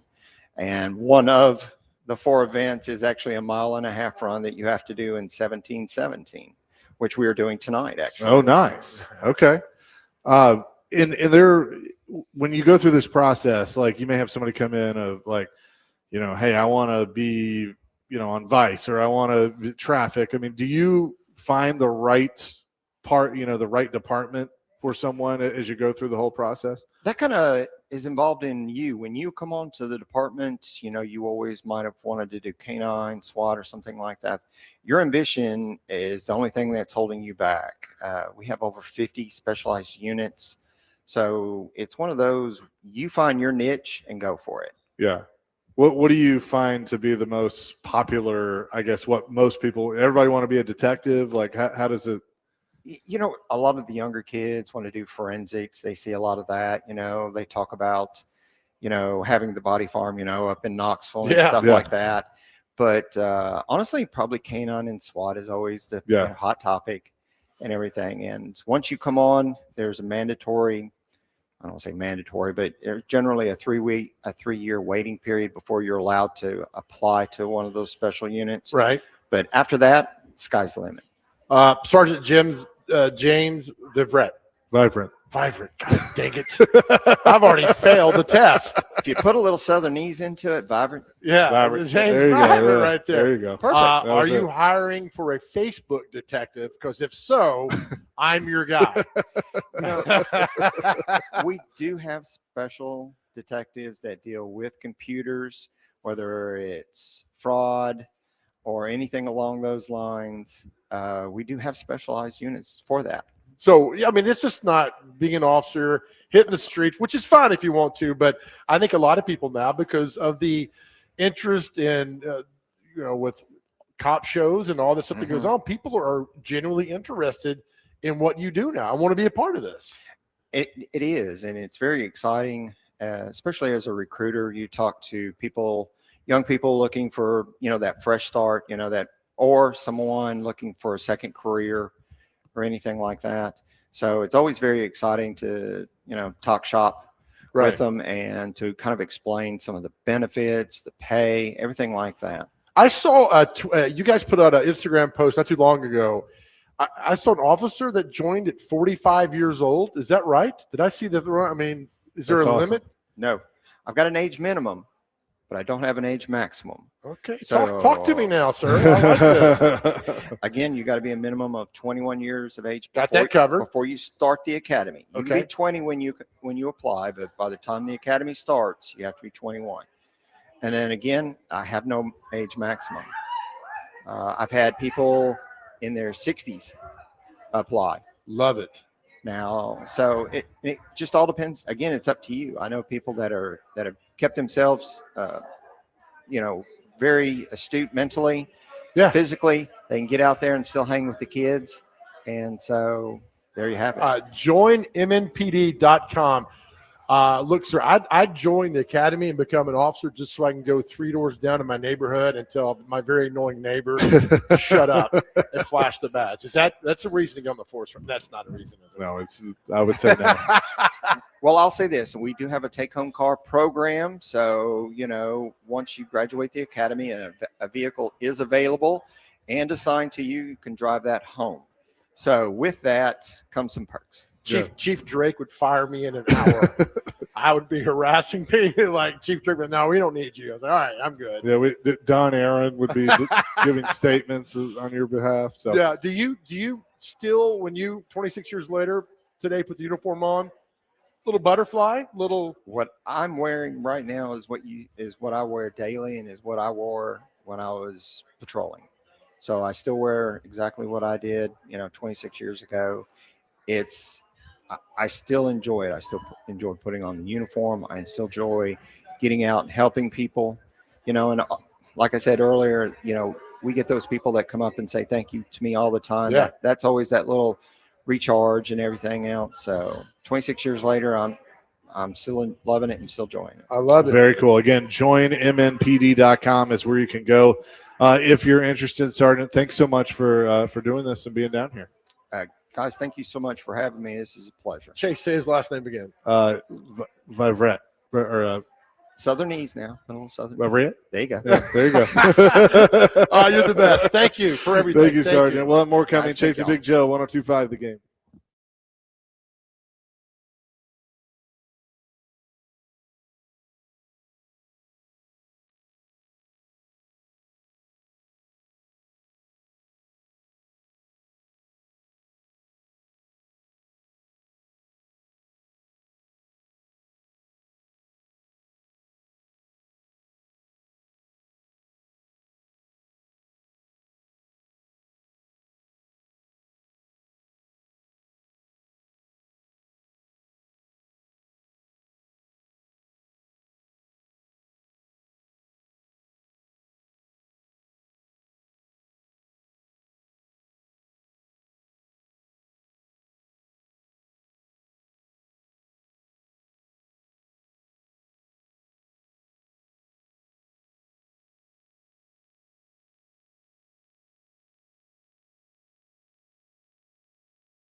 Hey, we love the Talladega Super Speedway. Jack Link's 500 weekend is coming up April 24th through the 26th down at Talladega.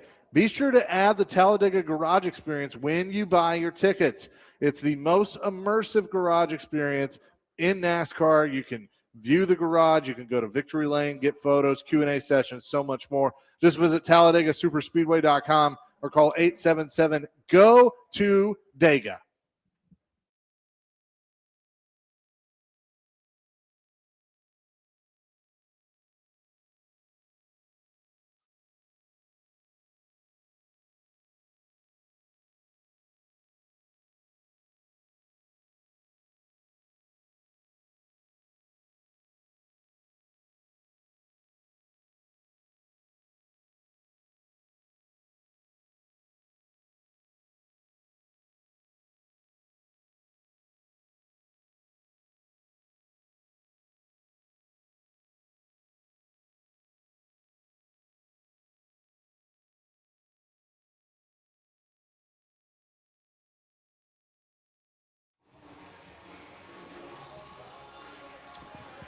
It's been all Eric Church today because we're live at Chiefs on Broadway.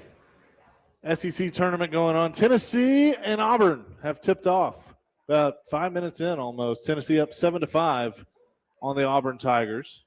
So we had the Missouri Tigers earlier, now the Auburn Tigers. LSU Tigers got beat. LSU Tigers. Did they win last night or did they get beat? I think they lost. Now the Vols are in action. The Basket Vols over at Bridgestone Arena.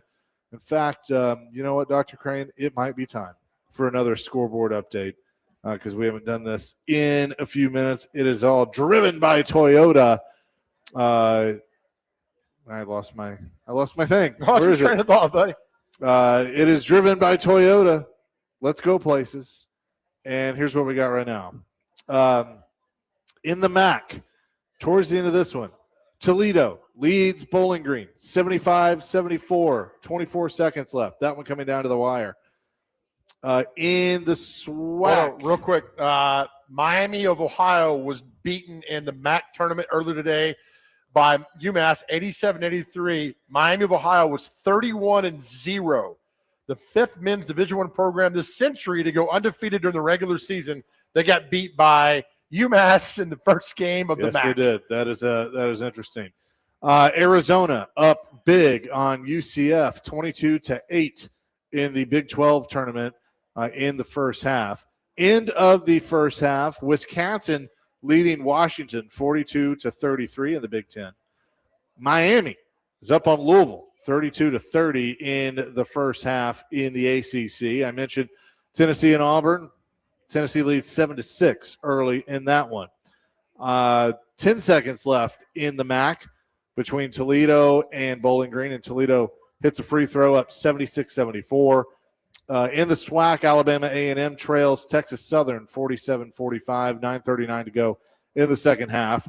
Over in the A-10, George Mason leading St. Bonaventure 44-38, 13:57 left in the second half. At the half, Seton Hall up on Creighton 33-26 in the Big East. Some other games still going on. Utah State leads UNLV out west in the Mountain West, 7:57 to go in the first, 18-16 the score there. And, you mentioned that earlier, Miami of Ohio losing earlier today to go now 31-1 as they lose to UMass 87-83. Do they get in? I mean, I don't know. Yeah, they should. I don't know if they would. I don't know. I mean, you're 31-0. I mean, but they have no quad 1, quad 2, quad 3 wins. See, and I don't get all that stuff. Willie could probably explain that so better. I say no, Red Hawks. You should have won. Yeah, they might be bound for the NIT. Bound for the NIT. You ever been bound anywhere? Hey-o. It's a family show, man. That's what she said. With all that, no, I think it's fun. And, of course, next Thursday and Friday is probably the two best sports days of the year. The first round of the NCAA basketball tournament, a lot of fun. We got basketball all weekend, which is cool. Oh, yeah. It's here. The madness is here. I guess I'm still, and I probably go through this every year, but I'm still like, it's March. Like we're almost halfway through March. Good. You know how I feel about January and February. Yeah, I know. I loathe January and February. So when this tournament rolls through Nashville, I know spring is here. Everybody feels better. People are out on the patios, happy hours, having a good time. I sunshine and warm weather, man. I'm gonna laugh tonight if the Titans are like, y'all thought we were doing uniforms? We're just having a pizza party. Oh, pizza sounds good right now, too. I'll take that. But yes, it is. What time does it get going tonight? Like 7? I can be over there at 6:30, and then sometime after that it happens. So I'm Okay. excited to see what happens. I'm sure they'll. What if Jelly Roll shows up tonight? I could see that. Yeah, him unveiling one. Right.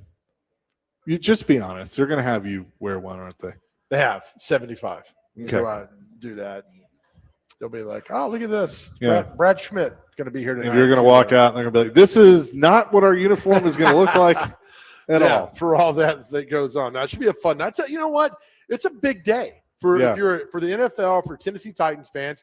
It's not every day your franchise undergoes a complete logo change, new helmets, everything. I'm looking forward to this. Well, I drove by both stadiums yesterday, and they have, I was looking at the current Nissan Stadium. I'm like, how much stuff are they going to have to change for 1 year? And I wonder, like, is there going to be like a transition period where we'll get, it's like, hey, we're not going to change this because we're going to tear it down in a year. Or remember, as I told you earlier about free agency, ain't my money. Yeah, true. That is true. What if they also, as a part of this, announce a throwback, and so you get the old two-tone blue? That's the throwback. Yeah. I mean, I need to see y'all. I want to see it till I react to it. Yeah. I don't get my hopes up, and there's nothing over there that shows me anything. So we'll wait and see what happens. Yeah, but I mean, I think newer fans probably wouldn't like that, but I wouldn't have a problem if they announced, the light blue, the white, maybe a dark blue third, whatever this rivalry thing is, and then, oh, by the way, we're going to do one game that's a throwback to 99, right? And it's the two-tone blue. Remember when it would be like they would unveil it and then sports seasons would have it? You think a local sports store has that tonight? So I wondered that because I was sitting here earlier like, I am shocked there's not a picture of jerseys in a box yet. Right. Because we had that happened before. Yep. And with AI, it's kind of hard to sometimes to, right away check. But I guess. I would think so. You're right. But the thing is, like, I don't think sports seasons is around anymore. I mean, does Dick's Sporting Goods get it or Family Show? Maybe. Does a Richard Sporting Goods get it? Well, all right. I don't know. It's a great question, man. They got to have. Well, will they have them for sale tonight? I don't know. After the unveil, because Fanatics pretty much controls everything now. So, that's a great question. I mean, if that hat comes out, I like the hat. Yeah. What I've seen, if that is the mock-up of the hat, I'll dig that with the T and the TriStar. Folks, you cannot copyright a state flag. You can do whatever you want to with the TriStar. Yeah, right. So, and the TriStar looks awesome. Yeah, if that's what it's going to be tonight, I've got no problem with it. I don't know. I thought that was a red helmet that was up there. It was just the angle of the computer, but I don't know. We'll see. Not a fan of the white helmets, but nobody asked me. I got tired of it for a while, but I think I like it better than the blue. Okay, maybe the one was black helmet with the what is that? Is that That's Cam? blue, yeah. Okay, yeah.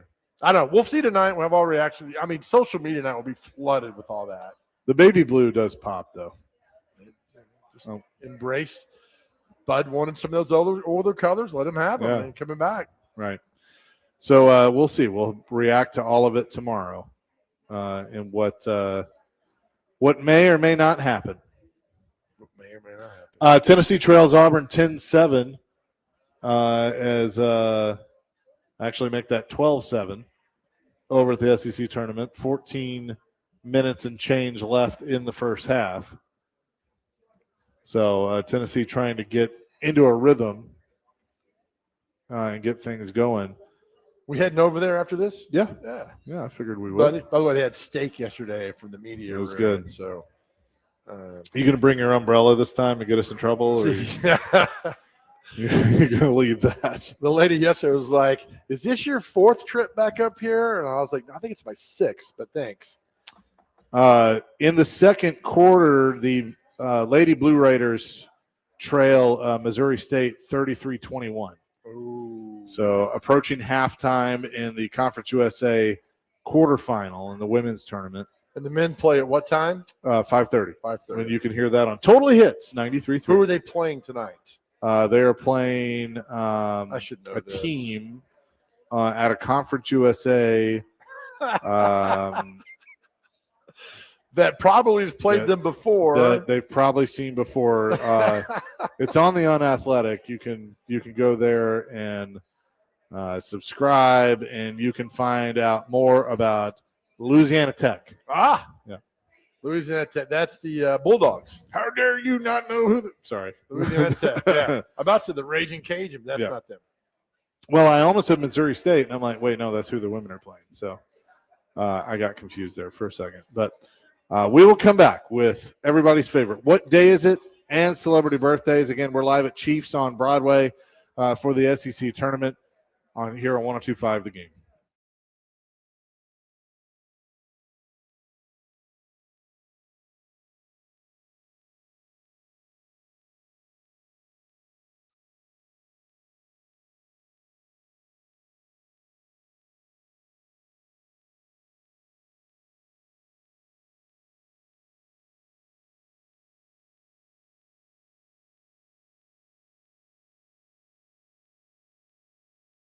Hey guys, Big Joe here again. Listen, we talk about mental health and men here all the time on our show, and we will not stop talking about it because I tell you all the time how better our world is because you are here, and I'm going to the website again. Going to therapy changed my life, and I want the same for you. UnityCares.com. UnityCares.com.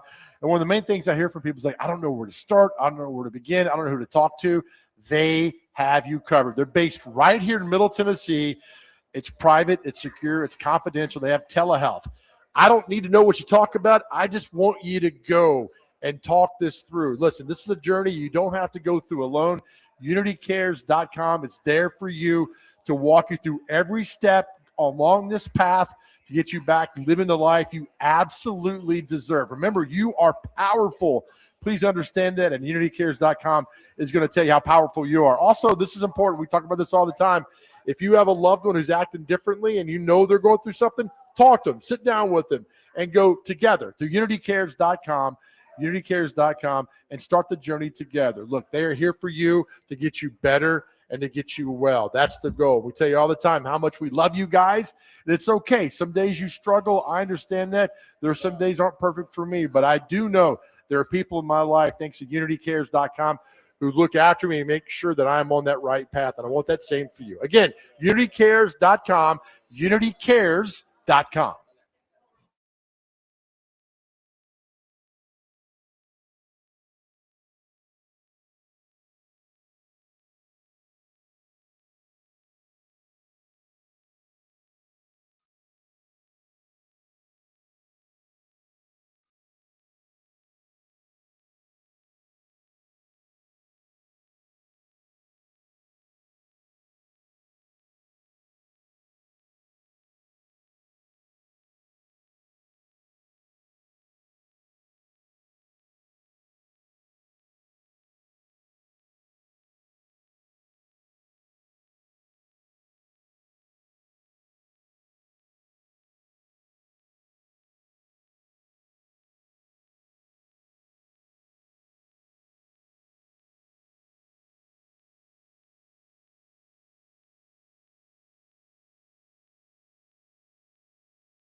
Chasing Big Joe, 102.5 The Game on this Thursday live at Chiefs on Broadway. We'll be at T-Line over in West Nashville tomorrow.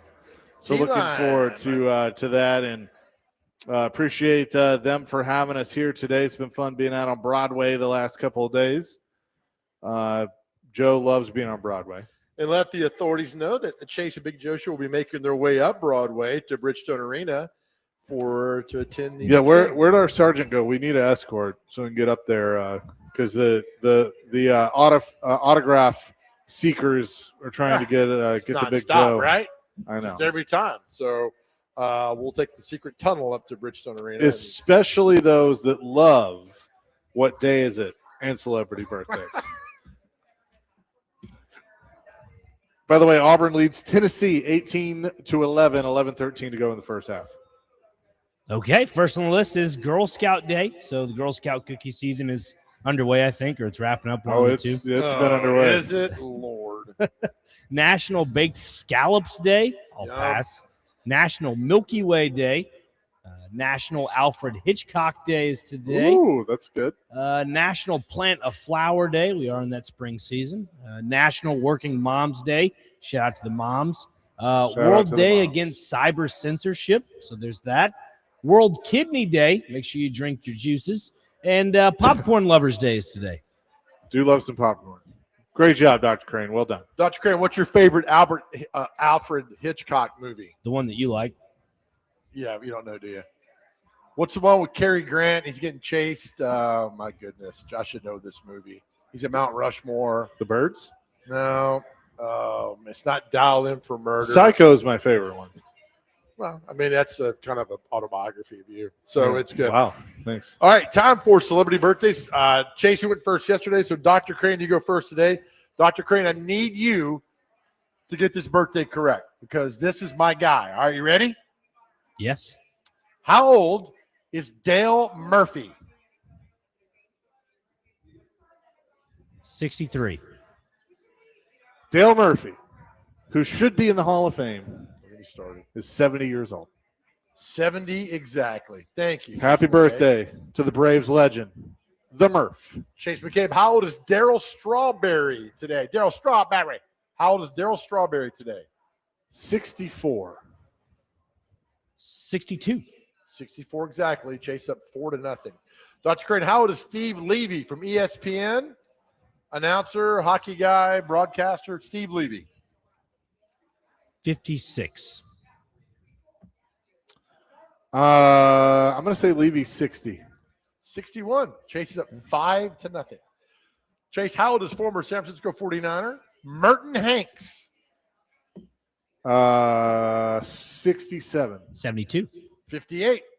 Dr. Crane, how old is one of my favorite basketball players of all time? Isaiah Ryder. 70. 58. 55. Chaser, how old is Ryo Mondesi, former Dodger baseball player? 58. 63. 55. Dr. Crane, how old is Casey Mears? 44.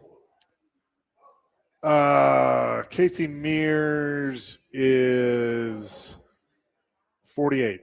48 exactly. Chase is up 7-0. Chaser, how old is former Marshall County High School linebacker, University of Alabama linebacker, New England Patriots Super Bowl champion, Dante Hightower?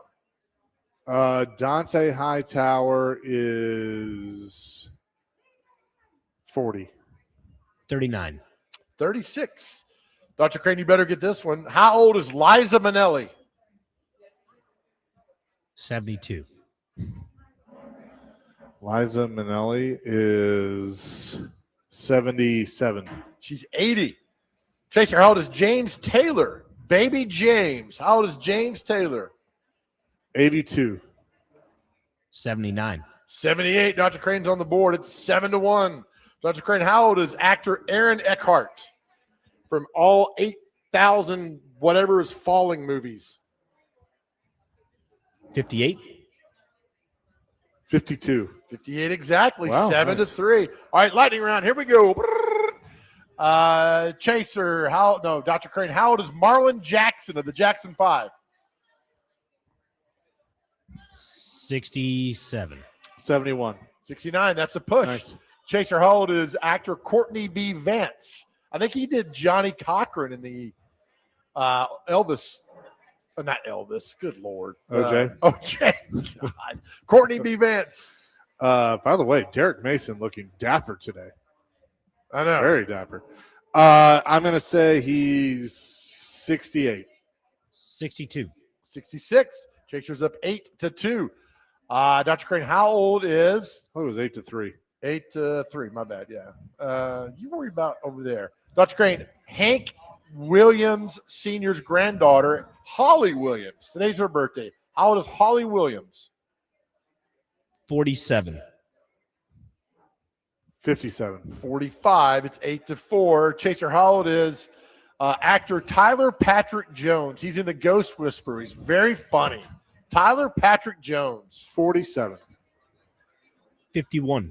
32. And our last birthday, Dr. Crane, how old is the bass player for Iron Maiden, Steve Harris? How old is Steve Harris of Iron Maiden? 53. 72. He is 70. Chaser wins 8-4. Good job, Chaser. 9-4. 9-4. Yeah. 5-9. Yeah, you're right. Thank you. Look, public school guy here. I don't know. That's all right. Derek Mason does look good. Were you in court today?